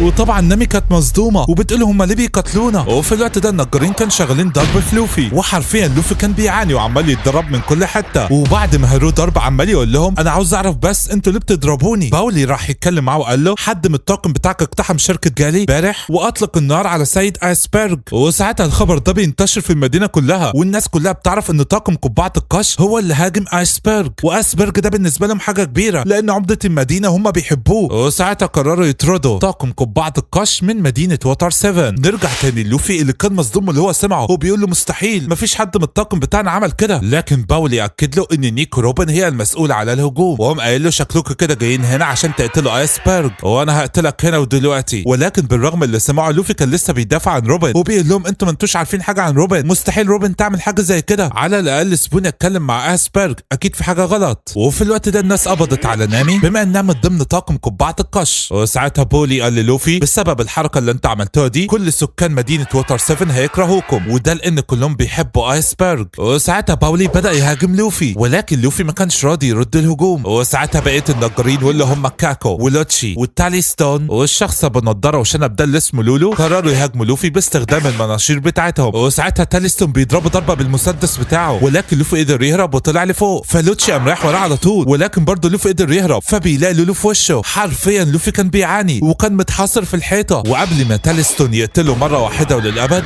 فرانكي كان غضبان جدا، وده بسبب ان شركه جالي اتدخلت في القتال بتاعه مع لوفي، وقال ما ينفعش حد يتدخل في القتال بتاعي، وقرر يستخدم هجوم قوي جدا على النجارين بتاع شركه جالي عشان يبعدهم من قدام لوفي. وباستخدام دراعاته بدا يسحب كميه كبيره جدا من الهواء، وقام مطلع مدفع هوائي حرفيا مسح كل اللي قدامه، لدرجه ان النجارين ما استحملوش وطاروا من المكان. حرفيا المكان كله اتدمر. وساعتها نامي بتستغل الفرصه وبتقدر تفك نفسها، وساعتها لوفي بيجري بسرعه وبياخد نامي وبيهربوا من المكان دوت. ولوفي بيكون عاوز يروح للمكتب بتاع ايسبرج عشان يتكلم معاه. وفي الوقت ده فرانك بيقول لاخواته انا بسبب الهجوم الاخير والقتال مع لوفي الطاقه بتاعتي خلصت، لازم اروح اشحن الطاقه بتاعتي وبعد كده اجي اخلص على لوفي. نرجع تاني لوفي اللي بيكون هو ونامي واقفين فوق سطح مبنى داخل شركه جالي قدام المكتب بالظبط بتاع ايسبرج. وساعتها لوفي بيقول لنامي انا ادخل، فبتعرفوا ان كل الناس داخل الشركه هيطاردوه، ولكنه مش بيهتم وبيدخل فعلا، والناس كلها داخل الشركه شافته وبدات تطارده، وهو كان عمال يدور على المكتب بتاع ايسبرج ومش لاقيه. فساعتها ايسبرج بيعرف باللي بيحصل وبيقول للسكرتيره بتاعته كاليفا انا عاوز اطلب منك طلب، انا عاوز اقابل لوفي. فساعتها كاليفا بتطلع للوفي وبتقول له تعالى من هنا، المكتب بتاع ايسبرج هنا. وفعلا بيدخل لوفي عشان يقابله، ولوفي ساعتها بيساله وبيقول له انت متاكد انك شفت روبن هي اللي ضربت عليك النار هي واللي معاها؟ فبيقول له انا متاكد، وقام مطلع المسدس باتجاه لوفي وقال له خليني اقابلها احسن لك. لكن لوفي قال له انا ما اعرفش هي فين، وساعتها بيطلق النار عليه، ولكن لوفي هرب من الشباك. وده اللي خلى ايسبرج يدي الامر للرجاله بتاعته انهم يقبضوا على طاقم قبعه القش بالكامل وما يسيبوش منهم ولا واحد. وفي الوقت ده لوفي بيقول لنام الحقيقه وعرفها ان روبن هي اللي عملت كل ده. وعلى الجانب الاخر تشيمني وجدتها كوكورو كانوا وصلوا خلاص لجزيره ووتر 7 باستخدام القطار، ولما وصلت هناك عرفت من فرد الامن اللي واقف في محطه القطار اخر الاخبار وان الناس كلها بتدور على طاقم قبعه القش، وده بسبب اللي عملوه لايسبرج. وفي الوقت ده لوفي كان لسه واقف مع نامي وبتقول له خلي بالك الرياح قويه قوي في المدينه دي، يعني معنى كده ان في اعصار قوي جدا او فيضان هيجي النهارده بالليل. وفي الوقت ده فرانكي بيدخل حانه وبيطلب من صاحب الحانه ان يجيب له 3 ازايز كوكاكولا، لان هو ده المشروب اللي بيستخدمه عشان يمد جسمه بالطاقه. وعلى بال لما يجيب له كوكاكولا فرانكي بيقعد جنب كوكورو اللي كانت بالصدفه موجوده في الحانه، وفعلا فرانكي بيحط ازاز الكوكاكولا جوه جسمه وبتمد جسمه كله بالطاقه. وبعد كده كوكورو بدات تتكلم معاه وبتقول له انا مش مصدقه ان طاقم قبعه القش هو اللي عمل كده في ايسبرج، انا واثق ان حكومه العالم ليها علاقه بالموضوع. وده اللي خلى فرانكي يستغرب من الكلام دهوت. وفي ذلك الوقت بنشوف كلنا روبن وهي بتقابل شخص غامض جدا مش باين ملامحه، وبيقول لها عمل رائع اللي انت عملتيه، انا عارف الوقت اللي انت مطارده في المدينه كلها ولكن ده بشكل مؤقت، اهم حاجه عاوزك تركزي النهارده، الليله دي اهم من ليله امبارح، وده لانك هتدخلي بيت ايسبرج مره تانية، ولو الموضوع اتطور ممكن تمحي الادله اللي وراكي. انا واثق ان ايسبرج عنده الحاجه اللي احنا عاوزينها حتى لو انكر ان معهوش حاجه، احنا منظمه CP9 هناخد اللي احنا عاوزينه الليله دي. وفي ذلك الوقت كل السكان كانت بتقفل البيوت بتاعتها بالحديد وبتستعد للمغادره استعدادا لقدوم الفيضان او اكوالاجونا. وفي الوقت ده زورو عارف انهم مطاردين وما يعرفش هم مطاردين ليه، ولكن هو واقف الجراد بتخبط في وشه وبيشوف اخر الاخبار وعارف انهم متهمين بمحاوله اغتيال. ونفس الموضوع برضه عند اوسوب اللي كان مستخبي خارج السفينه، وده لان الناس كانت بتدور في السفينه عليه وهو مش فاهم ايه اللي بيحصل. اما بقى سانجي وتشوبر واللي كانوا مع بعض فهم واقفين، تشوبر بيشم الريحه بتاعت روبن وبيطلع يجري وسانجي بيطلع يجري وراه، وفعلا بيوصلوا لمكان بيشوفوا روبن واقفه فيه. سانجي بيقول لها استني انا هعديلك الناحيه الثانيه خليكي واقفه، فبتقول له مفيش داعي انا خلاص همشي من الطاقم ومش هرجع للطاقم ده تاني. وساعتها سانجي ما كانش عارف هي بتقول ايه ولا بتعمل كده ليه، فبتقول له كل الاخبار اللي اتقالت في الصحف صح، انا اللي هاجمت ايسبرج وانا مخططه اللي انا القي اللوم عليكم وابرأ نفسي وامشي من المدينه دي، انتوا ما انتوش عارفين مدى الظلام اللي جوايا، كان لازم تاخدوا بالكم مني. وساعتها سانجي بدا يتذكر كلام اوكيجي لما قال لهم ان هي هتبقى سبب دمار الطاقم بتاعكم. المهم روبن بتقول لهم قبل ما تمشي دي اخر مره هتشوفوني فيها، شكرا على المعامله اللطيفه اللي انت عملتوها ليا، وبتمشي وبتسيبهم. وطبعا تشوبر وسانجي كانوا مصدومين ومش مصدقين الالم اللي هم اخدوه من صديقتهم روبن. وبعد كده سانجي بيقعد مع تشوبر بيتكلموا مع بعض، وساعتها سانجي بيقول لتشوبر اجتمع مع لوفي والبقيه واحكي لهم كل حاجه حصلت بالتفصيل، وانا هحقق في موضوع الجماعه الجماعه اللي مع روبن. وفي الوقت ده لوفي ونامي وزورو كان بيتم مطاردتهم من قبل سكان المدينه، ولكنهم قدروا يفلتوا منهم بعجوبه. وساعتها تشوبر بيجي لهم وبيقول لهم عاوز اتكلم معاكم، وفعلا بيقعدوا فوق سطح مبنى وبيتكلموا مع بعض. وتشوبر بيقول لهم كل حاجه حصلت مع روبن، وده اللي خلى لوفي اللي معاه يتصدموا ومش مصدقين ان روبن عملت حاجه زي كده. ولكن زورو بيقول لهم بما انها هي تلقي اللوم علينا معنى كده انها تعمل حاجه اكبر من كده النهارده. وساعتها نامي بتقول يبقى اكيد هتقتل ايسبرج. وبرضه زورو قام قايل وممكن يكون كل ده فخ عشان تستدرجنا لمكان الجريمه وتلقي اللوم علينا، فالامر دلوقتي عاد اليك يا قائد، هنعمل ايه؟ لوفي قام قايل احنا هنروح وهنقبض على روبن. وفي ذلك الوقت فرانكي كان ماشي مع اخواته الاثنين، فبيقابل اتباعه وبيقولوا له احنا شفنا اوسب وهو قاعد في سفينه طاقم قبعه القش لوحده وكان بيحاول يصلحها. وده اللي خلى فرانكي يجيله فكره خبيثه جدا، قرر يقبض على اوسب علشان يستدرك طاقم قبعه القش للمكان بتاعه. وفي الوقت ده سكان المدينه كلها كانوا قاعدين في مستودع تحت الارض عشان الفيضان اللي هيحصل الليله دي واللي هو اكوا لاجونا. وكان واضح جدا ان سكان المدينه واخدين فكره وحشه عن طاقم قبعه القش. وعلى الجانب الاخر داخل شركه جالي النجارين كلهم كانوا بيحموا ايسبرج خوفا من الهجوم اللي ممكن يحصل الليله دي. وعلى راس النجارين اقوى 5 نجارين في شركه جالي، ولغايه دلوقتي بيعتبروا ان طاقم قبعه القش هو العدو الحقيقي. وفي الوقت ده ايسبرج كان بيتكلم مع السكرتيره بتاعته كاليفا، واللي بتقول له انت ليه حاطط صوره روبن عندك؟ قال لها روبن دي شطانه، من الافضل انك مش تعرفي السبب. وفي الوقت ده لوفي واصدقائه كانوا واقفين قدام شركه جالي استعدادا عشان يقبضوا على روبن لما تظهر. وفعلا روبن بتظهر وبتكون واقفه مع شخص مقنع كده. وساعتها زورو بيقول لهم كلهم دي اخر فرصه عشان نتكلم مع روبن، لازم نقبض عليها عشان نعرف هي عملت كده ليه، والا هتمشي ومش هنعرف منها الحقيقه. وداخل مكتب ايسبرج بيقول للسكرتيره بتاعته استدعي باولي عاوز اتكلم معاه. وفعلا كاليفا بتخرج وبتقول لباولي ايسبرج عاوزك. وساعتها باولي بيدخل يتكلم معاه. وساعتها ايسبرج بيقول له انا هأتمنك على حاجه مهمه جدا، في مخطط موجود في الخزنه بتاعتي تحت المكتب، عاوزك تاخده وتخبيه في مكان امن، لان هو ده اللي حكومه العالم بتسعى وراه وانا بعتمد عليك في حاجه زي كده. وفعلا باولي بيروح وبيفتح الخزنه اللي تحت المكتب. وفي الوقت ده بنلاقي حد بيتكلم مع روبن والشخص اللي معاها عن طريق اللاسلكي، وبيقول لهم انا هسبب فوضى وانتم الاربعه خشوا ونفذوا المهمه بتاعتكم. وفعلا كلنا بنتفاجئ ان في انفجار كبير بيحصل وعدد كبير من النجارين ماتوا. وساعتها روبن والشخص اللي معاها اللي لابس قناع ده بينطلقوا بينفذوا المهمه بتاعتهم. وبسبب الفوضى اللي حصلت تاليستون بيسيب كاكا ولولو لوحدهم وبيروح عشان يحمي النجارين. وفي الوقت ده بنشوف واحده لابسه قناع غريب بتشتبك مع النجارين اللي خارج شركه جالي. ولما النجارين حاصروها بنتفاجئ كلنا انها بتطلع ايادي من وراهم زي روبن وبتخلص عليهم. اما بالنسبه لطاقم قبعه القش فكان بيراقب اللي بيحصل، ولكنهم بيتفاجئوا ان لوفي مش موجود، يعني معنى كده ان داخل الشركه لوحده، وده اللي خلاهم يقرروا ينزلوا بسرعه عشان يلاحقوه. وفي الوقت ده النجارين كانوا محاصرين روبن وابو قناع وبيطلقوا عليهم النار، ولكن بعد اختفاء الغبار بيتفاجئوا انهم اختفوا. نرجع من تاني لباولي اللي بعد ما اخذ المخطط اتلاقى 2 من جماعه سي بي 9 واقفين وراه وبيقولوا له سلم لنا المخطط اللي في ايدك، انت مش عارف القيمه بتاعته، وغير كده كمان بما انك عرفت اللي داخل المخطط فانت لازم تموت. وبيستعد للقضاء عليه. نرجع من تاني لروبن وابو قناع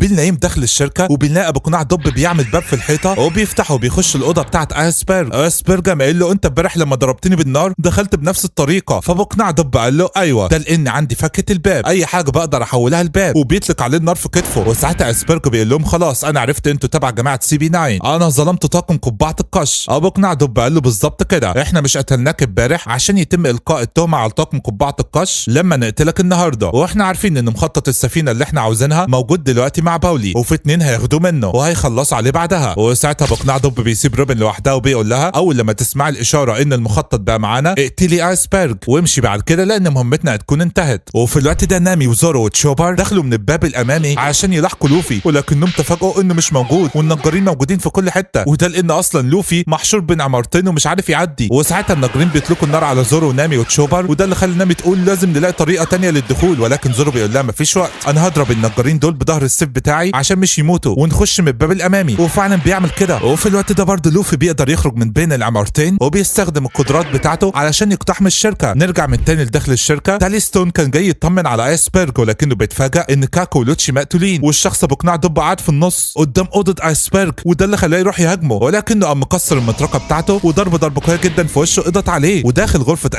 ايسبرج بيقول له روبن انا كنت عاوز اقابلك عشان اخلص عليك، وبيهددها بالمسدس وبيقول لها لانك بتدوري على بانجليف وانت الوحيده اللي تقدر تفك الرموز بتاعته، عشان كده الحكومه حطت مكافاه على راسك من وانت صغيره 60 مليون. بس بصراحه انا اتفاجئت انك شغاله مع الحكومه بالرغم ان الحكومه كانت بتطاردك في الاول، والوقت عاوزه تسلمهم السلاح ده هيدمر العالم كله، حاجه زي كده المفروض العالم ما يعرفهاش. فروبن بتقول له انت ايه اللي مضايقك قوي كده سواء شغاله مع الحكومه ولا لا؟ ايسبرج بيقول لها علشان انا معايا المخططات بتاع السلاح البوليسي البلوتون. البلوتون ده اسم السفينه الحربيه اللي اتبنت على الجزيره دي من وقت طويل، والمخطط بتاع بنائها بنتوارثه من جيل لجيل، وده اللي الحكومه عاوزاه. وشكلك كده ما تعرفيش حاجه، يعني انت بتساعديهم عشان تاخدي المخطط وانت ما تعرفيش ده مخطط ايه. وعلى العموم انا كده كده لازم اوقفك دلوقتي، وده لاني حتى لو حرقت المخطط فانت ممكن تفك الرموز بتاعه البونجليف وتقدري ترجعي سلاح البلوتون تاني. ولكن روبن باستخدام ايديها بتثبته على الارض وبتقول له حتى لو انت قتلتني، اي نعم مش هفك رموز البونجليف، ولكن كده كده الحكومه هتاخد مخططات من باولي دلوقتي. قال لها ما انا ما قلتلكيش، انت موقعتهم في الفخ. وفعلا كلنا بالله باولي متصاب باصابات خطيره جدا من الاثنين CP9 اللي كانوا واقفين قدامه وبيقدروا ياخدوا المخطط منه. ولكن باولي بيقول لهم المخطط اللي معاكم ده مزيف، وايسبرج كان عامل حساب لكل حاجه، وده اللي خلاهم يتصدموا. وفي الوقت ده لوفي بيقتحم المكان عليهم وبيكون محشور في الحيطه ومش عارف يخرج. فساعتها اللي لابس قناع جمجمه بيهاجمه بطاقه كهربائيه، ولكن لوفي بيتفاداها في اخر لحظه. بس ساعتها ابو راس تور قام مثبته على الارض هو وباولي باستخدام قطعه معدنيه. وساعتها باولي قام متكلم مع لوفي وبيقول له انا اسف ان اتهمت طاقم قبعه القش، احنا وقعنا في الفخ بتاعهم. لوفي قال له ولا يهمك. فباولي بيقول له ارجوك يا لوفي عاوزك تخلص عليهم كلهم، انا مش عاوز المعلم بتاعي ايسبرج يموت. وده اللي خلى لوفي يغضب على الاخر وعاوز يحرر نفسه. وفي الوقت ده كل جماعه CP9 دخلت الغرفه عند ايسبرج وبتقول له قول لنا فين مكان المخطط. وقاموا قالعين الاقناع بتاعتهم وبنكتشف ان هم لوتشي وكاكو كاليفا وصاحب الحانه اللي في ووتر 7 هم الاربعه تبع الحكومه. ولوتشي وكاكو كانوا ممثلين انهم ميتين بره علشان محدش يشك فيهم، صدمتهم بكل المقاييس. وساعتها لوتشي بيقول له احنا تبع السايفر بول، وده جهاز المخابرات الخاص بالحكومه، في منه 8 مقرات حوالين العالم، احنا المقر التاسع والاختصار بتاعنا CP9، ووظيفتنا اللي احنا نجمع اي معلومات الحكومه عاوزاها ونجيبها لها، وانت غلطتك انك مش متعاون مع الحكومه عشان كده هتدفع الثمن. فايسبرج بيقول له بس اللي الحكومه عاوزاه تعمله هيدمر العالم. لوتشي قال له لا، الحكومه غيرت تفكيرها، بدل ما تفضل خايفه من عوده سلاح البلوتون قرروا ينقذوه عشان يحققوا بيه العداله وينهوا عصر القراصنه العظيم. ولكن بالرغم من كده ايسبرج لسه مصمم ان ما يديهمش مخطط السلاح، وده اللي خلى لوتشي يضربه ضربه قويه جدا في وشه. وبعد كده امر كاكو يمسك ايديه عشان يشوف نبضه بحيث يعمل له اختبار كذب ويعرف منه المعلومات اللي هو عاوز يعرفها. وفعلا بدا يساله اسئله مهمه وما قال له احنا واثقين ان انت اديت مخطط البلوتون لحد، لان لو فضل معاك واحنا قتلناك فمش هيورث من جيل لجيل. ولما دلوقتي بصينا على المخطط المزيف اللي انت سايبه لنا لقينا متوقع عليه من 3 نجارين، توم وايسبرج وكاتي فلام. واحنا عارفين ان النجار توم هو اللي كان معاه مخطط البلوتون قبلك، وكان عنده تلميذين انت ايسبرج وكاتي فلام. والمفروض ان كاتي فلام على حسب كلام الحكومه والمعلومات اللي قالتها لنا انه مات في حادثه، لكن من 4 سنين كاليفا قالت لينا ان في واحد جاي الشركه وكان عاوز يقابلك وبيقول ان اسمه كاتي فلام، وانت قلت لها ترودي، فمعنى كده ان كاتي فلام لسه عايش وهو موجود في المدينه دي، وغالبا هو غير اسمه لفرانكي. ولما لوتشي قال كده نبض ايسبرج بدا يزيد، وساعتها كاكو قال يبقى هي دي الحقيقه، وده اللي خلاهم كلهم يتاكدوا ان فرانكي هو اللي معاه مخطط البلوتون، وده لانه صديق ايسبرج وفي نفس الوقت ده تلميذ توم اللي هو المعلم بتاعهم. وعلى الجانب الاخر فرانكي كان بيراقب اوسوب وبيجي من وراه وهو بيصلح السفينه وبيقول له انت نسيتني ولا ايه؟ اوسوب قال له انت عاوز ايه؟ فرانكي قال له انا اخدك انت والسفينه بتاعتك كرهينه عشان طاقم قبعه القش يجيلي. وعلى الجانب الاخر لوفي بيقدر يحرر نفسه من القيود اللي كانت مقيداه وبيحرر باولي كمان. اما بقى بالنسبه لنامي وزورو وتشوبر كانوا داخلين على الغرفه بتاعت ايسبرج، وفي نفس الوقت ده لوفي بيكسر الحيطه هو كمان، وهو وباولي بيدخلوا، وساعتها الكل بيتصدم وباولي هو كمان بيتصدم لما بيلاقي اصدقائه كلهم هم الاعداء، وكان مش مصدق ان هم اللي خاينين، وبيقول لهم انتوا ليه لابسين كده وليه واقفين كده؟ ولكن لوتش بيقول له احنا تبع المخابرات بتاعت الحكومه وكنا متخفيين طول ال5 سنين اللي فاتوا في ووتر 7،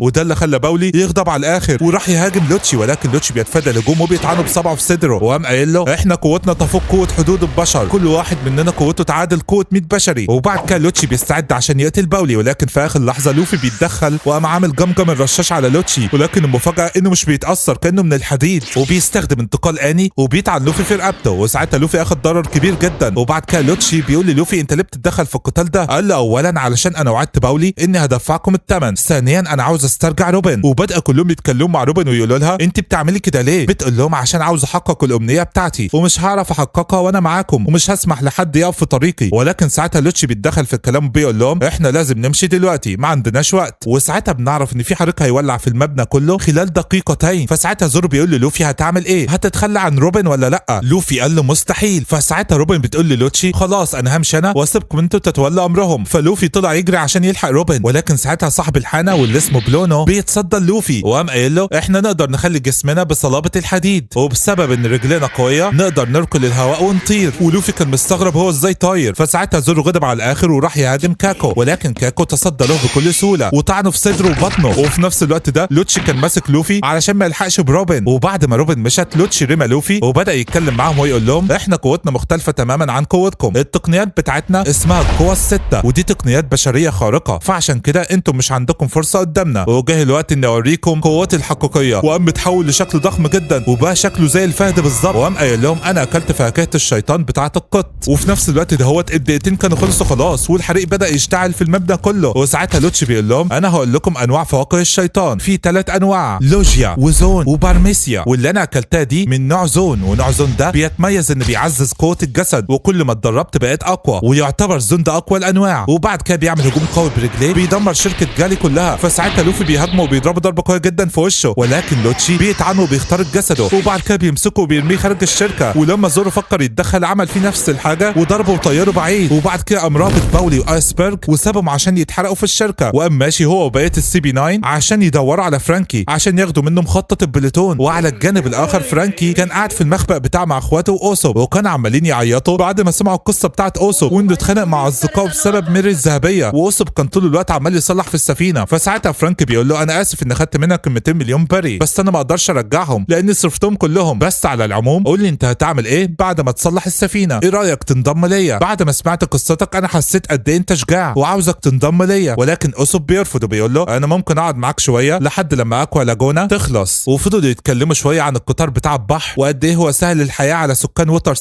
وبنعرف ان اللي صنع قطار البحر ده النجار العظيم توم. ولكن هما بيتكلموا فرانك بيقول له طب بعد ما الفيضان يخلص هتعمل ايه؟ اوسوب بيقول له احتمال ارجع للوطن بتاعي واللي هو الازرق الشرقي. ففرانكي قال له انت مش هتقدر ترجع تاني، وده لان لما انا كنت برفع السفينه كنت براقبها كويس وعرفت انها جابت اخرها، عشان كده انا هكسرها دلوقتي. اوسوب حاول يوقفه لكن فرانكي قال له انا بساعدك، لو كنت قلت لي انك هتروح بيها اي مكان تاني غير الازرق الشرقي ما كنتش هكسرها، لكن انت بتقول الازرق الشرقي عشان كده لازم اوقفك قبل ما تموت لان السفينه دي مش هتستحمل. وفعلا بدا يكسر في ميري الذهبيه وسط صرخات اوسوب، وساعتها اوسوب بيهاجمه وده اللي خلى فرانكي يغضب وقام ماسك اوسوب وشايله ورماه في الميه عشان يشوف السفينه قد ايه هي متضرره. وفعلا بيشوفها وبيطلع من الميه وبيقعد يعيط وبيقول انا عارف ان ميري الذهبيه جابت اخرها، بس اللي مخليني متمسك بيها ان في يوم من الايام سمعت حد بيدق على السفينه وبيصلحها، وتاني يوم كلنا فوجئنا ان ميري الذهبيه اتصلحت وكلنا ما كناش عارفين مين اللي صلحها. وساعتها تذكرت كلمات الشخص اللي كان بيدق على السفينه وبيصلحها، كان بيقول ما تقلقوش انا هقدر اشيلكم شويه كمان. وساعتها اوسو بتاكد ان الشخص ده هو تجسيد السفينه، يعني السفينه لها روح وبتحس. فرانكي قال له انا مصدق كل كلمه انت قلتها، اللي انت شفت ده اسمه كلابا ووترمان. لما الطاقم بيعامل السفينه كويس السفينه دي بتسكنها روح وبتحس بكل المعامله الحلوه بتاعه الطاقم، ولما السفينه بتاخد ضرر جامد جدا وخلاص مش هتقدر تكمل الروح اللي بداخلها بتتجسد في شخص وبيحاول يصلحها، وفي نفس الوقت بيعرف احد افراد الطاقم ان السفينه جابت اخرها علشان الطاقم مش يغرق ويلحق يتصرف. ولكن هما بيتكلموا الجرس بتاع الباب بيرن، فاخوات فرانكي راحوا عشان يفتحوا الباب، وهنا كانت الصدمه، دي جماعه سي بي 9 وقاموا ضاربين اخوات فرانكي الاثنين، وده اللي خلى فرانكي يغضب على الاخر وراح يهاجمهم. ولكن برونو بيتصدى ليه وهما الاثنين بدأوا يشبكوا مع بعض، وبرونو كان هيقتله ولكن لوتشي قال له استنى يا برونو لازم ناخد منه مخطط اول. وساعتها فرانكي بيقول لهم انتوا ازاي بقيتوا اقوياء كده؟ لوتشي قال له احنا كنا جواسيس في ووتر 7 وشغالين تبع الحكومه واحنا عارفين السر اللي انت مخبيه يا كاتي فلام، انت تلميذ توم اللي مات من 8 سنين. وده اللي خلى فرانكي يتصدم ويقول لهم انت عملت ايه في ايسبرج؟ لوتشي قال له احنا قتلناه واحنا عارفين كل حاجه، توم ادى مخططات البليتون لايسبرج وايسبرج ادى مخططات البليتون ليك، يلا سلمني المخططات. ولكن فرانكي بيقول له مستحيل وبدا يهاجمه، ولكنه بيتفادى الهجوم وبيضربه في وشه، وبسبب ان ضربه الحائط اتكسر وفي غرفه سريه بتظهر. وساعتها لوتشي قرر يفتش في الغرفه دي لان اكيد مخططات البليتون فيها. ولما سي بي 9 فتشت في الغرفه اتلقت صوره لتوم وايسبرج وكاتي فلام، فساعتها فرانك بيقول لهم اياكم تلمسوا الصور دي الذكريات بتاعتي. وبنرجع للزمن لوراء 22 سنه في ووتر 7 وبنشوف ايسبرج وكاتي فلام وتوم معاهم كمان، وتوم كان بيصنع سفينه بطريقه احترافيه جدا، ومش كده وبس ده بيكون معاه الضفدع ياكوزانا. وبعد كده توم بياخدهم من البيت بتاعه عشان ياكلوا، وطول الوقت فرانكي وايسبرج كانوا بيتخانقوا، ومن الواضح ان توم كان بيعلمهم النجاره وبيعلمهم ازاي يتم صناعه السفن. وبنعرف ان توم كان متجوز الجده كوكارو وهي اللي ربت ايسبرج وربت فرانكي. وبنعرف ان في قديم الزمان ووتر 7 كان مكان مهجور جدا بسبب الفيضان اكوا لاجونا اللي بيجي كل سنه، ولكن توم لما جاي خلاه اشهر مكان بسبب ان بدا يصلح ويصنع السفن، فعشان كده الناس بتجيله من جميع انحاء العالم. وفي يوم من الايام فرانكي بيلاقي توم صاحي وعمال يرسم مخطط وما هواش عارف ده مخطط مخطط ايه؟ ففرانكي بيساله، فتوم بيقول له المخطط ده هيبقى الامل اللي هيغير شكل الجزيره دهيت. ولكن تاني يوم الصبح الحكومه بتيجي لوتر 7 وبتقبض على توم، وطبعا فرانكي كان زعلان عليه جدا. ولما تم محاكمه توم بيتم اتهامه من قبل الحكومه انه بيصنع سفن غير شرعيه، وعشان كده تم الحكم عليه بالاعدام في مكان اسمه انس لوبي. وده مكان اقوى الناس في الحكومه هي اللي مسيطره عليه وهي اللي بتتحكم فيه. وبنعرف ان اتهموه ببناء سفن غير شرعيه لان بين السفينه لملك القراصنه جولدي روجر، وساعتها كانوا ياخدوه خلاص عشان يتعدم. ولكن توم بيقول لهم استنوا، انا دلوقتي بصمم سفينه هتعمل بالطاقه الحراريه وهتكون عباره عن قطر بيوصل الجزر كلها ببعض. وده لان في ناس كتير جدا بتخاف تيجي الوتر 7 بسبب فيضان اكوا لاجونا. ولكن لو القطر ده اتعمل الحياه هتزدهر في ووتر 7 والاقتصاد بتاعها هيتحسن. وساعتها القاضي لما سمع كده قال للحراس يسيبوه يكمل كلامه، وقال لي قول لي ازاي هتصنع قطار البحر ده. توم قال له القطار ده هيتنقل ما بين كل جزيره وجزيره في العالم كله وهيحمل الناس ويحمل البضائع. وساعتها الناس كلها اتصدمت لما عرفت ان توم ممكن يصنع حاجه زي كده، ده العالم كله هيتغير لانه كده بيربط العالم كله ببعضه. فالقاضي بيقول له طب انت متاكد ان كمان ممكن القطر ده يوصل لإنس لوبي؟ توم قال له اكيد طبعا القطر ممكن يوصل لإنس لوبي، ده ممكن يوصل لاي جزيره في العالم كمان، وانا بعمل كل ده عشان ووتر 7 تبقى جزيره مليئه بالامل. فالقاضي بيقول له طب انت هتقعد قد ايه عشان تصنع القطر ده؟ توم قال له 10 سنين. فالقاضي بيقول له خلاص انا هسيب لك 10 سنوات عشان تصنع القطر ده ومش هيتم اعدامك طول ال10 سنين دول. وفعلا توم بيروح البيت بتاعه والكل بيكون فرحان ان مش هيتم اعدامه، وبيأملوا ان لو صنع القطار الحكومه تسامحه وتعفو عنه. ولكن فرانكي بيكون متضايق جدا بسبب حكم الاعدام اللي اتحكم عليه توم، ومتضايق ان توم واخد كل حاجه ببرود وبيضحك. المهم بعد كده بنعرف ان فرانكي هو اللي كان بيعلم يوكوزونا ازاي يسبح زي البشر بالظبط. وبعد كده توم بدأ يتكلم مع اسبرج ويقول له فرانكي ده صنع سفن مذهل جدا، انا كنت براقبه على طول وكنت بشوفه قد ايه هو بيصنع مدافع قويه، ولما قال لي ان ابوه متخلى عنه انا قررت اربيه، وانا واثق ان انت وهو يا اسبرج هتبقوا افضل نجارين وصانعين سفن في العالم كله، فعشان كده عاوزكم تكونوا اصدقاء. المهم الايام بتمر وخلاص كده توم بيخلص المخطط بتاع القطار البحري، وبدأ هو واسبرج وفرانكي يصنعوه فعلا. وطبعا الموضوع كان مرهق وشق جدا، ولكنهم ما استسلموش وفضلوا سنوات متتاليه يصنعوا في القطار. وفي الوقت ده سكان ووتر 7 كلهم كان خلاص الاقتصاد بتاعهم واقع والفقر انتشر في كل حته، وده لانهم مش قادرين يصنعوا سفينه واحده حتى. ولكن بيجي لهم خبر ان توم والتلامذه بتاعه خلصوا صناعه القطار البحري، وفعلا بيروحوا يشوفوه وبيكون منظره رائع جدا وكلهم بيكونوا فرحانين، الاقتصاد بتاع ووتر 7 كده هيرجع تاني يبقى في العالي، والقطار بيشتغل وبيمشي فعلا في الميه ومحدش بيكون مصدق. وده طبعا بفضل توم وايسبرج وكاتي فلام او فرانكي. وفعلا اليوم المنتظر جه والناس كلها دلوقتي منتظره المحاكمه بتاعت توم عشان يتم تبرئته بما انه خلاص صنع القطار، وده طبعا لان الناس كلها بتحبه بعد ما حسن الاقتصاد بتاع ووتر 7 بسبب قطار البحر. ولكن وتوم واقف مع ايسبرج بيصنعوا سفينه ما، بيجوا لاحد عملاء الحكومه، وفي الوقت ده برضه فرانكي بيجي وبيوري ايسبرج السفن الحربيه اللي بيعملها. فايسبرج بيقول له مش انا كم مره قلت لك ما عدتش تصنع سفن حربيه وتسيبهم كده لان ممكن حد يستعملها في الشر؟ ولكن طبعا فرانكي ما كانش مقتنع، وساعتها توم بيجي بيقول لايسبرج سيبه براحته، هو بيحب يصنع السفن الحربيه دي حاجه هو بيحبها. وبعد كده توم راح يتكلم مع الراجل بتاع الحكومه واللي كان بيساله عن مخططات البلوتون، ولكن طبعا توم بينكر وقام طرده بره البيت وقال له ما عنديش حاجه. وبنعرف بقى مين الراجل ده واحد تبع مخابرات الحكومه السي بي 5 واسمه سباندام، وهو اللي اقنع الحكومه انهم بدل ما يفضلوا خايفين من سلاح البلوتون ياخدوا المخططات بتاعته ويصنعوه وهم اللي يسيطروا على العالم. وعشان كده الحكومه بتعطيله تصريح يعمل اي حاجه علشان يحصل على مخططات البلوتون، وعشان كده سباندام قرر يعمل اي حاجه عشان ياخد المخطط من توم. وفي ذلك الوقت لما توم حس بالخطر راح يتكلم مع ايسبرج وفرانكي وبيقول لهم انا عاوز ائتمنكم على مخططات سلاح البلوتون، وعرفهم السلاح ده ممكن يدمر العالم وان الحكومه عاوزاه وانهم لازم يحافظوا عليه بحياتهم. وقال لهم خلي بالكم من نيكو روبن لان هي كمان عندها قدره على بناء السلاح ده حتى من غير مخططات. المهم السفينه بتاعت القضاء اللي هتحاكم توم جت والناس كلها متجمعه ومستنيه تبرئه توم، ولكن فجاه بيتم الهجوم على سفينه المحاكمه بكميه كبيره جدا من القذائف باستعمال السفن الحربيه بتاعت فرانكي، وده اللي خلى فرانكي يتصدم وناس كتير جدا ماتت. وفي الوقت ده ايسبرج بيعرف توم اللي حصل وهما الاثنين راحوا بسرعه عشان يوقفوا سفن فرانكي. اما بالنسبه لفرانكي فكان غضبان جدا ومش عارف مين اللي بيستعمل السفن بتاعته، وساعتها بنلاقي مجموعه من الضفادع البشريه هما اللي بيسوقوا السفن بتاعت فرانكي بامر من سباندام اللي بيعمل كده عشان يوقع توم وتلاميذه. ولما شافوا ايسبرج وتوم جايين باتجاههم سابوا السفن ونطوا في البحر، وساعتها ايسبرج وتوم ما لقوش حد وبيتم الهجوم عليهم من قبل سباندام واتصابوا اصابات خطيره جدا. فساعتها فرانكي بيشوفهم بيقول لهم انتوا كويسين؟ فايسبرج قام ضربه وقال له كل ده بسببك يا غبي. سباندام هيستخدم سفنك الحربيه عشان يوقعنا. مش قلت لك كذا مره ما ينفعش تسيب اسلحه زي دي من غير ما تدمرها؟ انا عمري ما هسامحك في حياتي. وساعتها فرانكي كان بيشعر باللوم الشديد، فتوم بيقول له ما تلموش يا ايسبرج، ده مش خطأ فرانكي. ولكن في الوقت ده سباندم بيجي وبيقول لهم انا قبضت عليكم ايام مجرمين، وبيحطهم في ساحه عامه عشان يتم محاكمتهم كلهم قدام الناس. وسباندم بيقول للقاضي هم دول اللي هجموا على سفينه المحاكمه بتاعتك، عاوزك تسلمهم ليا عشان نستجوبهم. وفي البدايه القاضي بيقول لتوم انت تم تبرئتك من صنع سفينه جولدي روجر، وده بسبب انك صنعت قطار البحر زي ما انت وعدت، ولكن ليه عملت اللي انت عملته النهارده؟ ففرانكي قعد يقول ده سباندم هو اللي عمل كده، ولكن محدش صدقه وكانوا بيضحكوا عليه. فساعتها فرانكي قام قايل يا ريتني ما كنت صنعت السفن دي، وده اللي خلى توم يكسر القيود بتاعته ويضرب فرانكي ويقول له ازاي تقول حاجه زي كده؟ انت نجار سفن، يعني لازم تحب السفن اللي انت بتصنعها، حتى لو السفن دي كانت حربيه لازم تحبها. وده اللي خلى الكل يتصدم. وساعتها توم قام قايل انا عارف انت نفسك في ايه يا فرانكي، انت نفسك تضرب سباندم بسبب اللي عمله. وقام رايح وقام ضرب سباندم وبدا يفعص فيه، فسباندم بيأمر الجنود انها تقتله، وفعلا اطلقوا عليه النار، ولكنها طلعت رصاصات مهدئه. وساعتها توم بيقول للقاضي انا هعترف بتهمه مهاجمه سفينه المحكمه لوحدي، لكن عندي طلب، بدل ما يتم تبرئتي من صناعه سفينه جولدي روجر برأني انا وتلامذتي من التهمه دي. فالقاضي قال له بس انت كده هترجع نقطه الصفر وهيتم الحكم عليك بالاعدام بسبب بناء سفينه الجولدي روجر. قال له مش مهم، اهم حاجه تلاميذي. وفعلا القاضي بيحكم بكده، ودلوقتي هيتم اخذ توم لجزيره انس لوبي عشان يتم اعدامه. وساعتها فرانكي وايسبرج كانوا شايفين المعامله القذره من سباندم لتوم، وده اللي خلى فرانكي ما يستحملش وراح وهاجم سباندم وضربه في وشه. وساعتها المارينز بدات تلاحق فرانكي ولكنه قدر يهرب منهم. وبعد كده وباستخدام قطار البحر هيتم نقل توم لانس لوبي عشان يتم اعدامه، ولكن فرانكي كان واقف في نص البحر عشان يعترض طريق القطار، وبالرغم من انه ضرب عليه طلقات متعدده الا ان القطار ما تاثرش. ففرانكي حاول يوقفه بايديه، ومن ساعتها الناس فكرته مات في الحادثه دي. نرجع بقى للوقت الحاضر، سي بي 9 قدرت تقبض على فرانكي خلاص، وبيقولوا له احنا هناخدك معانا لانس لوبي عشان يتم استجوابك عن مكان مخططات البليتون، ولكن في الاول رئيسنا عاوز يتكلم معاك. وفعلا فرانكي بدا يتكلم مع رئيس السي بي 9، وبنكتشف ان هو سباندم بعد ما ترقى من السي بي 5 للسي بي 9، وبنشوف ان وشه متجبس من الضربه اللي فرانكي ضربها له من 10 سنين. وساعتها سباندم بيأمر السي بي 9 انهم يجيبوا فرانكي لانس لوبي في اسرع وقت. وعلى الجانب الاخر تشوبر بياخد السيف بتاع زورو وبينقذ ايسبرج وباولي من الحريق، ولكن طبعا كان مصاب اصابات شديده فبيغم عليه. وفي الوقت ده السي بي 9 كانت بتهاجم اوسوب وبيقولوا له هنقبض عليك انت كمان عشان انت قرصان. ولكن ساعتها كاكو بيشوف ميري الذهبيه وبيقول له مش انا قلت لكم انها خلاص باظت وما عادتش هتنفع، وبيدمرها وبيرميها في البحر وسط صرخات اوسوب. وبعد كده بيتم القبض على اوسوب هو كمان زي فرانكي عشان يروح انس لوبي. وفي الوقت ده ايسبرج بيفوق ونامي هي كمان بتفوق، فايسبرج بيقول للناس سيبونا نتكلم مع بعض شويه. وفعلا بدا يتكلم معاها وبيقول لها انا هقول لك دلوقتي اللي روبن عملت معاكم كده. اول حاجه روبن عندها قدره انها ترجع السلاح العتيق ببلوتون، وده عن طريق قراءه البونجليف اللي بتعرف تقراه. ولكن في الوقت اللي هي كانت جايه تقبض عليا فيه سالتها انت ليه بتساعدي الحكومه وانت عارفه ان السلاح هيدمر العالم؟ قالت له لان عندي امنيه واحده عاوز احققها وهتخلى عن كل شيء عشانها. لما انا جيت ووتر 7 السي بي 9 اتفقت معايا اتفاق، اول حاجه ان القي بتهمه الاغتيال على طاقم قبعه القش، وتاني حاجه ان انا اسلم نفسي للحكومه، ولو ما عملتش كده السي بي 9 هتنفذ نداء الدمار على طاقم قبعه القش، وده نداء طارئ لاستدعاء 5 من نواب الاميرالات من مقارب بحريه ومعاهم كمان 10 سفن حربيه، ودول لو تم استدعائهم فاي حد هيقف قدامهم هيهلك. وعشان كده استسلمت ليهم، خصوصا بعد ما عرفت ان الاميرال اوكيجي هيبقى من ضمن نداء الدمار، ولو انا كنت لوحدي زي الاول ما كنتش هتعاون مع الحكومه، لكن بعد ما قابلت طاقم قبعه القش والوقت الحلو اللي عشت معاهم هو ده اللي انا كنت بحلم بيه، وبقى عندي اصدقاء يثقوا فيا. وعشان كده امنيتي انهم يمشوا من ووتر 7 من غير ما يحصل لهم اي حاجه ويتاذوا، واضحي انا بنفسي. فاسبرج قال لها يعني انت مش فارق معاكي السلاح يرجع ويدمر العالم عشان اصدقائك؟ فبتقول له مش فارق معايا. ولما نامي سمعت الكلام ده قعدت تعيط وتقول يعني روبن بتعمل كل ده عشاننا، وفرحت جدا وراحت تصحي تشوبر عشان تعرفه. انا عارف انتوا بتسالوا نفسكم كل ده هو فين سانجي؟ في الحقيقه سانجي كان بيراقب روبن في محطه القطار قبل ما تركب القطر وتروح انس لوبي، وساعتها سانجي ما كانش عارف يتصرف ازاي، فبيشوف فرانكي واوسوب والحكومه واخداهم على قطار البحر، وده اللي خلاه يستغرب. نرجع من تاني لنامي بعد ما عرفت تشوبر كل حاجه، هما الاثنين بيتحمسوا وبيقرروا يدوروا على باقي اعضاء الطاقم علشان يرجع روبن، ولكن اسبرج بيقول لهم مفيش وقت، قطار البحر هيمشي الساعه 10:30 وبسبب اكوا لاجونا مفيش اي سفينه هتعرف تبحر، وده اللي خلى نامي تروح تلحق قطار البحر على بال لما تشوبر يدور على زورو ولوفي. والجدير بالذكر ان باولي هيروح مع نامي عشان يوريها مكان القطار فين. وفي الوقت اللي تشوبر كان بيدور على زورو ولوفي ومعاه سكان ووتر 7 بيساعدوه، نامي وباولي كانوا ماشيين باقصى سرعتهم عشان يلحقوا القطار، ولكن في الوقت ده القطار بيتحرك بس قبل ما القطار يمشي سانجي بيركب فيه بسرعه، وفي الوقت ده نامي بتوصل وبتلاقي القطار مشى، وبتبقى زعلانه جدا انها ما لحقتش القطار. ولغايه دلوقتي تشوبر لسه ما لقاش لوفي ولا زورو، لاننا بنعرف ان لوفي محشور بين عمارتين زي المره اللي فاتت، وزورو محشور في المدخنه بتاعت منزل. نرجع من تاني لنامي، باولي بيقول لها لازم نمشي بسرعه لان اكوا لاجونا قربت، بس ساعتها واحد بيجو بيقول لها في شخص سايب لك رساله في محطه القطار، وفعلا بتفتح الرساله وبتلاقيها من سانجي، وبيعرفها فيها ان تم اخذ اوسوب وفرانكي وروبن على قطار البحر وهو راكب وراهم، وبيسيب لها حلزون ناطق عشان يعرف يتواصل معاهم لو اتلاقى تليفون. وساعتها نامي بتعرف الكلام ده كله لتشوبر، وبيقرروا هما الاثنين يكملوا تدوير عن لوفي وزورو عشان يروحوا هما كمان ينقذوا روبن. وفي الوقت ده سانجي كان بيشتبك مع رجاله الحكومه الموجودين في القطار، وكان بيخلص عليهم بكل سهوله واحد تلو الاخر. وبنعرف ان القطار ده مكون من 7 عربات. نرجع من تاني لوتر 7، بنعرف ان نامي طلبت من الاثنين بتوع الامن بتاع القطار انهم يجيبوا كميات كبيره جدا من الطعام واللحمه، ومش عارفين ليه. ولغايه دلوقتي نامي وتشوبر لسه ما لقوش لوفي وزورو، ولكن في الوقت اللي الجده كوكارو وحفيدتها تشيمني كانوا واقفين فوق سطح مبنى استعدادا لاكوا لاجونا، تشيمني بتلاحظ ان في حاجه غريبه في المباني الخلفيه للمدينه، وبتعرف نامي. فلما نامي بتبص بتشوف لوفي وهو محشور بين العمارتين، وبتروح بسرعه عشان تنقذه قبل اكوا لاجونا. ونامي بتفضل تنط من بيت لبيت عشان توصل للوفي. وفي الوقت ده تشوبر بيشوف حاجه غريبه طالعه من سطح البيت اللي جنبه. في البدايه فكرها زرع صبار، لكن بيكتشف ان ده زورو وبيجري بسرعه عشان ينقذه. نرجع من تاني لنامي اللي ما عادتش عارفه تتقدم اكتر من كده، وبتقول له لوفي بطل اللي انت بتعمله بقى، انت عمال تضيع وقت، وروبن اتاخدت مننا، هي عملت كل ده عشاننا وقررت تموت عشان تنقذنا، ضحت بحياتها عشان تحمينا من هجوم الحكومه. وده اللي خلى لوفي يغضب على الاخر. وفي الوقت ده اكوا لاجونا كانت قربت خلاص والمدينه كلها كانت هتغرق، فزورو بيقول لتشوبر هات السيف بتاعي بسرعه عشان احرر نفسي. اما لوفي فكان غضبان على الاخر، وبسبب غضبه بعد العمارتين عن بعض وحرر نفسه. وفي نفس الوقت زورو قدر يحرر نفسه باستخدام السيف بتاعه، وكلهم بيهربوا بسرعه من اكوا لاجونا. وبعد ما بقى كلهم في مكان امن، لوفي بيقول لباولي ادينا السفينه بالسفن بتاعتكم عشان نروح وراهم. باولي بيقول له مستحيل، مفيش سفينه تقدر تعدي من اكوا لاجونا، استنوا لغايه الصبح. فنامي بتقول له ده هم رايحين لانس لوبي، ودي جزيره قضائيه الحكومه بتملكها، ولو مجرم راح لانس لوبي بيتم القائه داخل بوابات فولاذيه بارده، ودي اسمها بوابات العداله. بمجرد ما بيدخلها مش هيشوف نور الشمس تاني، خصوصا ان مقر البحريه موجود في انس لوبي. وفي نفس الوقت ده داخل انس لوبي في معتقل في عمق البحر، في غرف تعذيب ومشانق، وفي ابشع السجناء. يعني بمعنى صح اللي بيدخل انس لوبي ما بيخرجش منها، فانت ازاي عاوزنا نستنى للصبح؟ وده اللي خلى الجده كوكارو تقول لهم تعالوا معايا، انا عندي طريقه هتخليكم تلحقوا بقطار البحر. نرجع من تاني لسانجي اللي بيلاقي اوسوب وفرانكي وبيقرر يحررهم. وفي البدايه طبعا كان متضايق من فرانكي، لكن اوسوب قال له الاوضاع اتغيرت وفرانكي بقى في صفنا. وفي الوقت ده الجده كوكارو بتاخد طاقم قبعه القش النفق تحت الارض،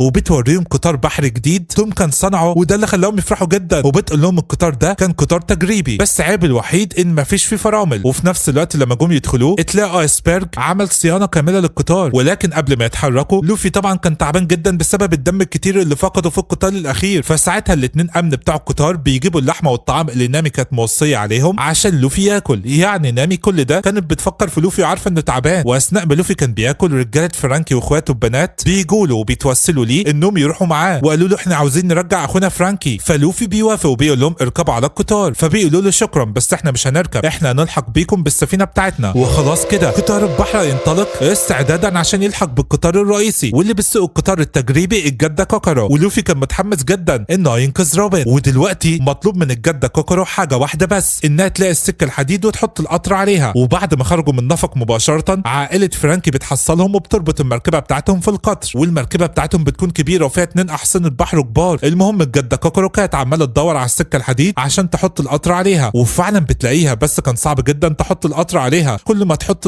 القطر بيفلت، ولكن في النهايه وبصعوبه كبيره جدا بتقدر تعمل كده. والقطر ساعتها بينطلق بسرعه الصاروخ، وبنعرف انه اسرع من القطر الثاني اضعاف مضاعفه. لكن عيبه زي ما قلت لكم ان مفيش فيه فرامل. وفي ذلك الوقت ايسبرج كان عمال يتذكر اللي حصل بعد ما سمع ان فرانكي مات لما قطر البحر خبطه، وكوكارو هي اللي بلغته بكده. وساعتها بيقرر يعمل شركه جالي ويخليها اكبر شركه في ووتر 7 لصناعه السفن، وفي نفس الوقت يحافظ على مخططات البلوتون اللي توم اداها له. وفعلا بيعمل كده. ولكن في يوم من الايام كاليفا بتقول لايسبرج في واحد اسمه كاتيفلام عاوز يقابلك، فقام قايل لها ترضيه. وساعتها بيتاكد ان فرانكي لسه عايش. ولما الليل بيجي بيروح يقابله، وقرر يديله مخططات البلوتون اللي معاه، لان اكيد الحكومه هتطرده، وقال له خدها وخبيها في مكان امن، وده لان الناس مفكراك لحد دلوقتي انك ميت. وفعلا هو ده اللي بيحصل. نرجع بقى للوقت الحاضر. لوفي واللي معاه بيتفاجئوا ان باولي ولولو وتاليستون ركبوا على القطر من غير ما يعرفوا اي حد، وبيقولوا لهم احنا عاوزين نقاتل الناس اللي اذت ايسبرج. فلوفي قام قايل قايل لهم خلاص احنا دلوقتي عددنا كبير جدا، وبالرغم ان كان بينا خلافات لكن دلوقتي عدونا مشترك، وانا عاوز اقاتل لوتشي رجل الحمامه، سيبوهولي. ولكن هم بيتكلموا بيلاقي اكوا لاجونا جايه باتجاههم، وساعتها لوفي بيقول لهم تعالوا بسرعه عشان نوقفها. فضلوا يطلقوا كميه كبيره جدا من المدافع على اكوا لاجونا ولكن طبعا بلا فائده. فساعتها لوفي بيقول لزورو خلينا نتصرف احنا، وبيطلعوا فوق القطر وبيعملوا هجوم قوي جدا مشترك، بيطلق قذيفه بتعمل فجوه كبيره جدا في اكوا لاجونا، وساعتها القطار بيعدي من خلالها من غير ما يحصل له اي حاجه. ممتاز، والكل بيكون فرحان ومش مصدقين قوه زورو ولوفي. وفي الوقت ده سانجي بيكون مع فرانكي واوسوب وبيتصل بنامي، فنامي بيتعرفوا روبن عملت كده ليه، وبتدي لوفي التليفون. فلوفي بيقول لسانجي عاوزك توريهم الجحيم، وساعتها سانجي بيتحمس وبيكسر التليفون. وفي الوقت ده فرانكي كان عمال يعيط بعد ما عرف اللي روبن عملته وضحت بنفسها عشان اصدقائها، وقرر يساعدهم في انقاذ روبن. ولكن اوسوب في البدايه قال لهم انا خلاص سبت الطاقم، يعني ماليش دعوه بروبن، وقام ماشي وسايبهم. لكن بعد كده بيجي بلبس جديد وقناع شكله غريب وبيقول لهم انا مش اسمي اوسوب، انا سوكينج. ففرانكي بيقول لسانجي هو بيعمل كده ليه؟ سانجي قال له حاول تراعي المشاعر بتاعته، هو المفروض دلوقتي مش تبع طاقم قبعه القش لكنه عاوز حجه عشان ينقذ بيها روبن، فقرر يمثل دور البطل سوكينج. المهم سانجي بيقعد معاهم وبيتفق معاهم على الخطه اللي هينقذ بيها روبن، وفعلا بيخبطوا على الباب الخلفي للقطار، فالمارينز بيفتحوا وبيلاقوهم ولكنهم بيقفلوا الباب بسرعه، وده اللي خلى المارينز ينادوا كل الجنود اللي في العربات المجاوره، وبالتالي اصبح عدد كبير جدا في العربه الاخيره. ولكن ساعتها بنكتشف ان كل ده فخ، وده لان سانجي واوسوب وفرانكي فصلوا العربه الاخيره عن القطار، وبكده هم اتخلصوا من عدد كبير جدا من المارينز وبيكملوا في طريقهم عشان ينقذوا روبن. والعربه اللي بعد كده بيكون فيها شويه من رجاله الحكومه، ففرانكي بيتصدى ليهم وسانجي بيستغرب ان الطلقات ما بتاثرش فيه، ففرانكي بيقول لهم انه سايبر والجزء الامامي من جسمه معدن لكن الجزء الخلفي بشر. المهم كلهم بيخشوا العربه اللي بعد كده وبيلاقوا واحد مستنيهم اسمه الطباخ وانزي، وبيقول لهم مستحيل اسيبكم تعدي. فساعتها فرانكي بيهاجمه لكنه سريع جدا، فسانجي بيقول لهم روحوا انتوا العربه اللي بعد كده وانا هقتله، وفعلا بيروح بالعافيه العربه اللي بعد كده، وسانجي فضل يقتله والقتال كان صعب جدا لانه سريع وبيتفادى هجمات سانجي بكل سهوله. ومش كده وبس، ده بيطلع مكرونه وبيعمل منها بدله وبيلبسها. وفي الوقت ده فرانكي كان بيواجه واحد اسمه نيرو، وبنعرف انه عضو جديد في السي بي 9، والقتال كان صعب جدا ما بينهم. اما بالنسبه لسانجي فكان بيستعمل سكاكين المطبخ وبيقطع بيها البدله بتاعت وانزي. وفي الوقت ده اوسوب كان بيتسحب خارج القطار وقدر يوصل للعربه بتاعت روبن، وساعتها اوسوب بدا يتكلم مع روبن وعرفها ان سانجي وفرانكي على القطار وان لوفي وبقيه الطاقم جايين، وقال لها يلا بينا نهرب بسرعه قبل ما ندخل في قتال مع السي بي 9. ولكنها بترفض وبتقول له انا قلت لكم اني مش هرجع. فقال لا احنا عارفين انت بتعملي كده ليه، ما ينفعش تنسحبي من طاقم القراصنه من غير ما تستاذني القائد بتاعهم. ولكنهم هم بيتكلموا بيدخل عليهم واحد من الحكومه بيقول لروبن انا سامع دوشه ليه عندك، وساعتها اوسوب بيستخبى داخل المعطف بتاع روبن. المهم نرجع من تاني لوفي واللي معاه واللي بيوصلوا لعربه القطار اللي سانجي وفرانكي واوسوب فصلوها عن القطار الرئيسي، وساعتها لوفي بينط عندهم عشان يتاكد ان سانجي واوسوب مش موجودين، وطبعا هم بيضربوا عليه نار ولكن الطلقات مش بتاثر فيه. ولما لوفي بيتاكد انهم مش موجودين بيقول لزورو اقسم العربه نصين، وفعلا زورو باستخدام اسلوب مميز بيقسم العربه نصين، وساعتها العربه بتقع في البحر والقطار بيعدي من غير ما يتصدم بيها. وفي الوقت ده القتال كان على اشده بين سانجي ووانزي، وبرده كان على اشده بين فرانكي ونيرو. سانجي بيقدر يكسب وانزي وبيطيره داخل العربه اللي فيها السي بي 9، وبرده فرانكي بيقدر يكسب نيرو وبيطيره داخل العربه اللي فيها السي بي 9، وبكده يبقى سانجي وفرانكي انتصروا على خصومهم. وساعتها لوتشي لما بيلاقي نيرو فرد السي بي 9 الجديد خسر بيخلص عليه بطريقه قاسيه جدا. اما بقى روبن فالشخص اللي من الحكومه شك فيها وبيقدر يشوف اوسوب داخل المعطف بتاعها، وده اللي خلى اوسوب يطلع بسرعه ويهاجمه باستخدام النبله بتاعته. نرجع من تاني لسانجي وساعتها بنلاقي لوتشي بيتكلم معاه وبيقول له انت ليه عاوز تنقذ روبن؟ هي من ساعه ما اتولدت وهي مكتوب عليها انها تموت، وده لانها الوحيده القادره على ايقاظ الشيطان اللي ممكن يدمر العالم، فاحسن حاجه انها تموت. وده اللي خلى سانجي يغضب على الاخر وراح يهاجم لوتشي، ولكن لوتشي طبعا ما تاثرش، ولوتشي بيكمل كلامه قائلا ما تخافش احنا مش هنقتلها على طول، هنعذبها اول لمده سنين عشان نستخرج منها معلومات. ولكن في الوقت ده روبن بتدخل عليهم العربه. سانجي لا يلا بينا يا روبن نهرب بسرعه، لكنها بترمي له اوسوب وبتقول له مش انا قلت لكم مش هرجع معاكم. وساعتها اوسوب بيقول لهم انا عندي خطه بسرعه يا فرانكي افصل العربه الخلفيه، وبيرمي قنبله دخانيه وبياخد روبن وكلهم بيروحوا العربه اللي اتفصلت. وساعتها كلهم بيفكروا انهم في امان وانهم كده بعدوا عنهم، ولكنهم بيتفاجئوا ان كاليفا وباستخدام السلاح بتاعها اللي عامل زي الحبل بتشد العربه بتاعتهم تاني، وبمساعده بلونو بيلزقوها في القطار مره تانيه. وساعتها سانجي بيهاجم بلونو ولكن طبعا بلا فائده. اما روبن فبتهاجم اوسوب وبتقول لهم ما عدتوش تتدخلوا. وساعتها كاكو بيستغل تشتت سانجي وبيضربه ضربه قويه جدا، وده اللي خلى فرانكي يعمل حركه ذكيه جدا، قام شايل جزء من الحيطه بتاعه القطار وزقها عليهم كلهم ورجعهم من العربه بتاعتهم، وبعد العربه اللي فيها سانجي واوسوب وروبن عنهم، وقام قايل لهم مالكم مالكوش دعوه بيا، انا اضحي بنفسي عشان انتوا تبقوا مع بعض. وفي الوقت اللي سانجي بيتكلم مع روبن وبيقول لها بطلي الحركات بتاعتك دي، بيلاقي بلونه بيستخدم فاكهه الباب وبيجي من وراه وقام ضربه قويه جدا بيطيره، وبرده بيجي من ورا اوسوب وبيضربه ضربه قويه جدا في بطنه بيوقع على الارض. وبعد كده كان هيخلص عليه هو وسانجي، ولكن روبن بتمنعه باستخدام الايادي بتاعتها وبتقول له انا قلت لك مش ههرب وهاجي معاكم، وده اللي خلاه يتراجع. ولكن قبل ما يمشوا اوسوب بيقول لروبن ما تخافيش خليك واثقه في لوفي، وده اللي خلى روبن تتصدم. فبلونه بيقول لسانجي ملوش لازمه اللي انتوا بتعملوه ده، وده لان الجزيره اللي روبن كانت عايشه فيها وهي صغيره اتمسحت بالكامل بسبب نداء الدمار اللي البحريه اصدرته، والناجيه الوحيده كانت الطفله روبن، وده اللي جاب لها حاله نفسيه وخلاها تترعب من حاجه اسمها نداء الدمار. فعشان كده لما عرفت ان نداء الدمار ممكن يتعمل ضد اصدقائها ممكن تعمل اي حاجه عشان ده مش يحصل، وده اللي خلى سانجي يقول له بلونو يا لكم من قذرين، ولكنه بيمشي وبيسيبه. وعلى الجانب الاخر لوفي كان عمال يصرخ ومحدش عارف هو بيصرخ ليه، ولكننا بنعرف ان الضفدع ياكوزونا واقف وبيتحدى القطار وبيقدر ان يبعد القطار عن مسار السكه الحديد، ولوفي كان عمال يتخانق معاه بسبب كده. وفي نفس الوقت ده برضه بسبب اللي الضفدع عمله السفينه بتاعت عائله فرانكي انفصلت عن القطار، وساعتها نامي بتسال الجده كاكارو هتعرف طريق انس لوبي دلوقتي ازاي، فبتقول لها في بوصله دائمه في القطار هنمشي عليها. وبعد كده بتنادي على الضفدع ياكوزونا اللي بيفرح جدا انه شافها. وعلى الجانب الاخر السفينه بتاعت عائله فرانكي اللي اتفصلت عن القطار كانت لسه ماشيه على السكه الحديد، وبتشوف العربه المفصوله اللي فيها اوسوب وسانجي وقرروا ينقذوهم. وفي الوقت ده روبن كانت بتتكلم مع فرانكي وبتعرفه ان ايسبرج لسه عايش، وده اللي خلاها تصدم لانه كان مفكره ميت، ولكنه بعد كده بيتكلم معاها وبيقول لها الوقت الحكومه معاها كل شيء، انا اللي معايا مخططات سلاح البلوتون وانت القادره على احياء السلاح، ولو الحكومه بقى معاها السلاح فينتهي عصر القراصنه وهتسيطر على العالم كله، وعشان كده ما ينفعش اهرب لوحدي لازم تهربي معايا. لكن روبن بترفض لانها خايفه على اصدقائها، بس فرانكي بيقول لها ما تحمليش نفسك فوق طاقتها، اللي حصل ده مش ذنبك. وفي الوقت ده الجده كوكارو كانت لسه بتتكلم مع الضفدع وبتقول له انت بقالك سنين بتتدرب توقف القطار عشان تبقى قوي وما عدتش تفقد اللي بتحبهم زي توم، فالوقت جه الوقت انك تظهر نتيجه التدريب بتاعتك لانهم اخدوا فرانكي اللي انت بتحبه، عشان كده لازم تقاتل معانا. وساعتها يوكوزونا بيوافق. نرجع من تاني لروبن، القطار خلاص كان وصل لانس لوبي وبيتم قياده روبن وفرانكي وسط حشد كبير جدا من المارينز عشان يتم محاكمتهم. ولما فرانكي شاف مركز القياده في انس لوبي اتصدم من الجحيم اللي منتظرهم، فيا ترى ايه اللي هيحصل بعد كده، وهل فعلا دي النهايه ولا لوفي هيقدر ينقذهم؟ استنونا في الموسم التاسع من وان بيس.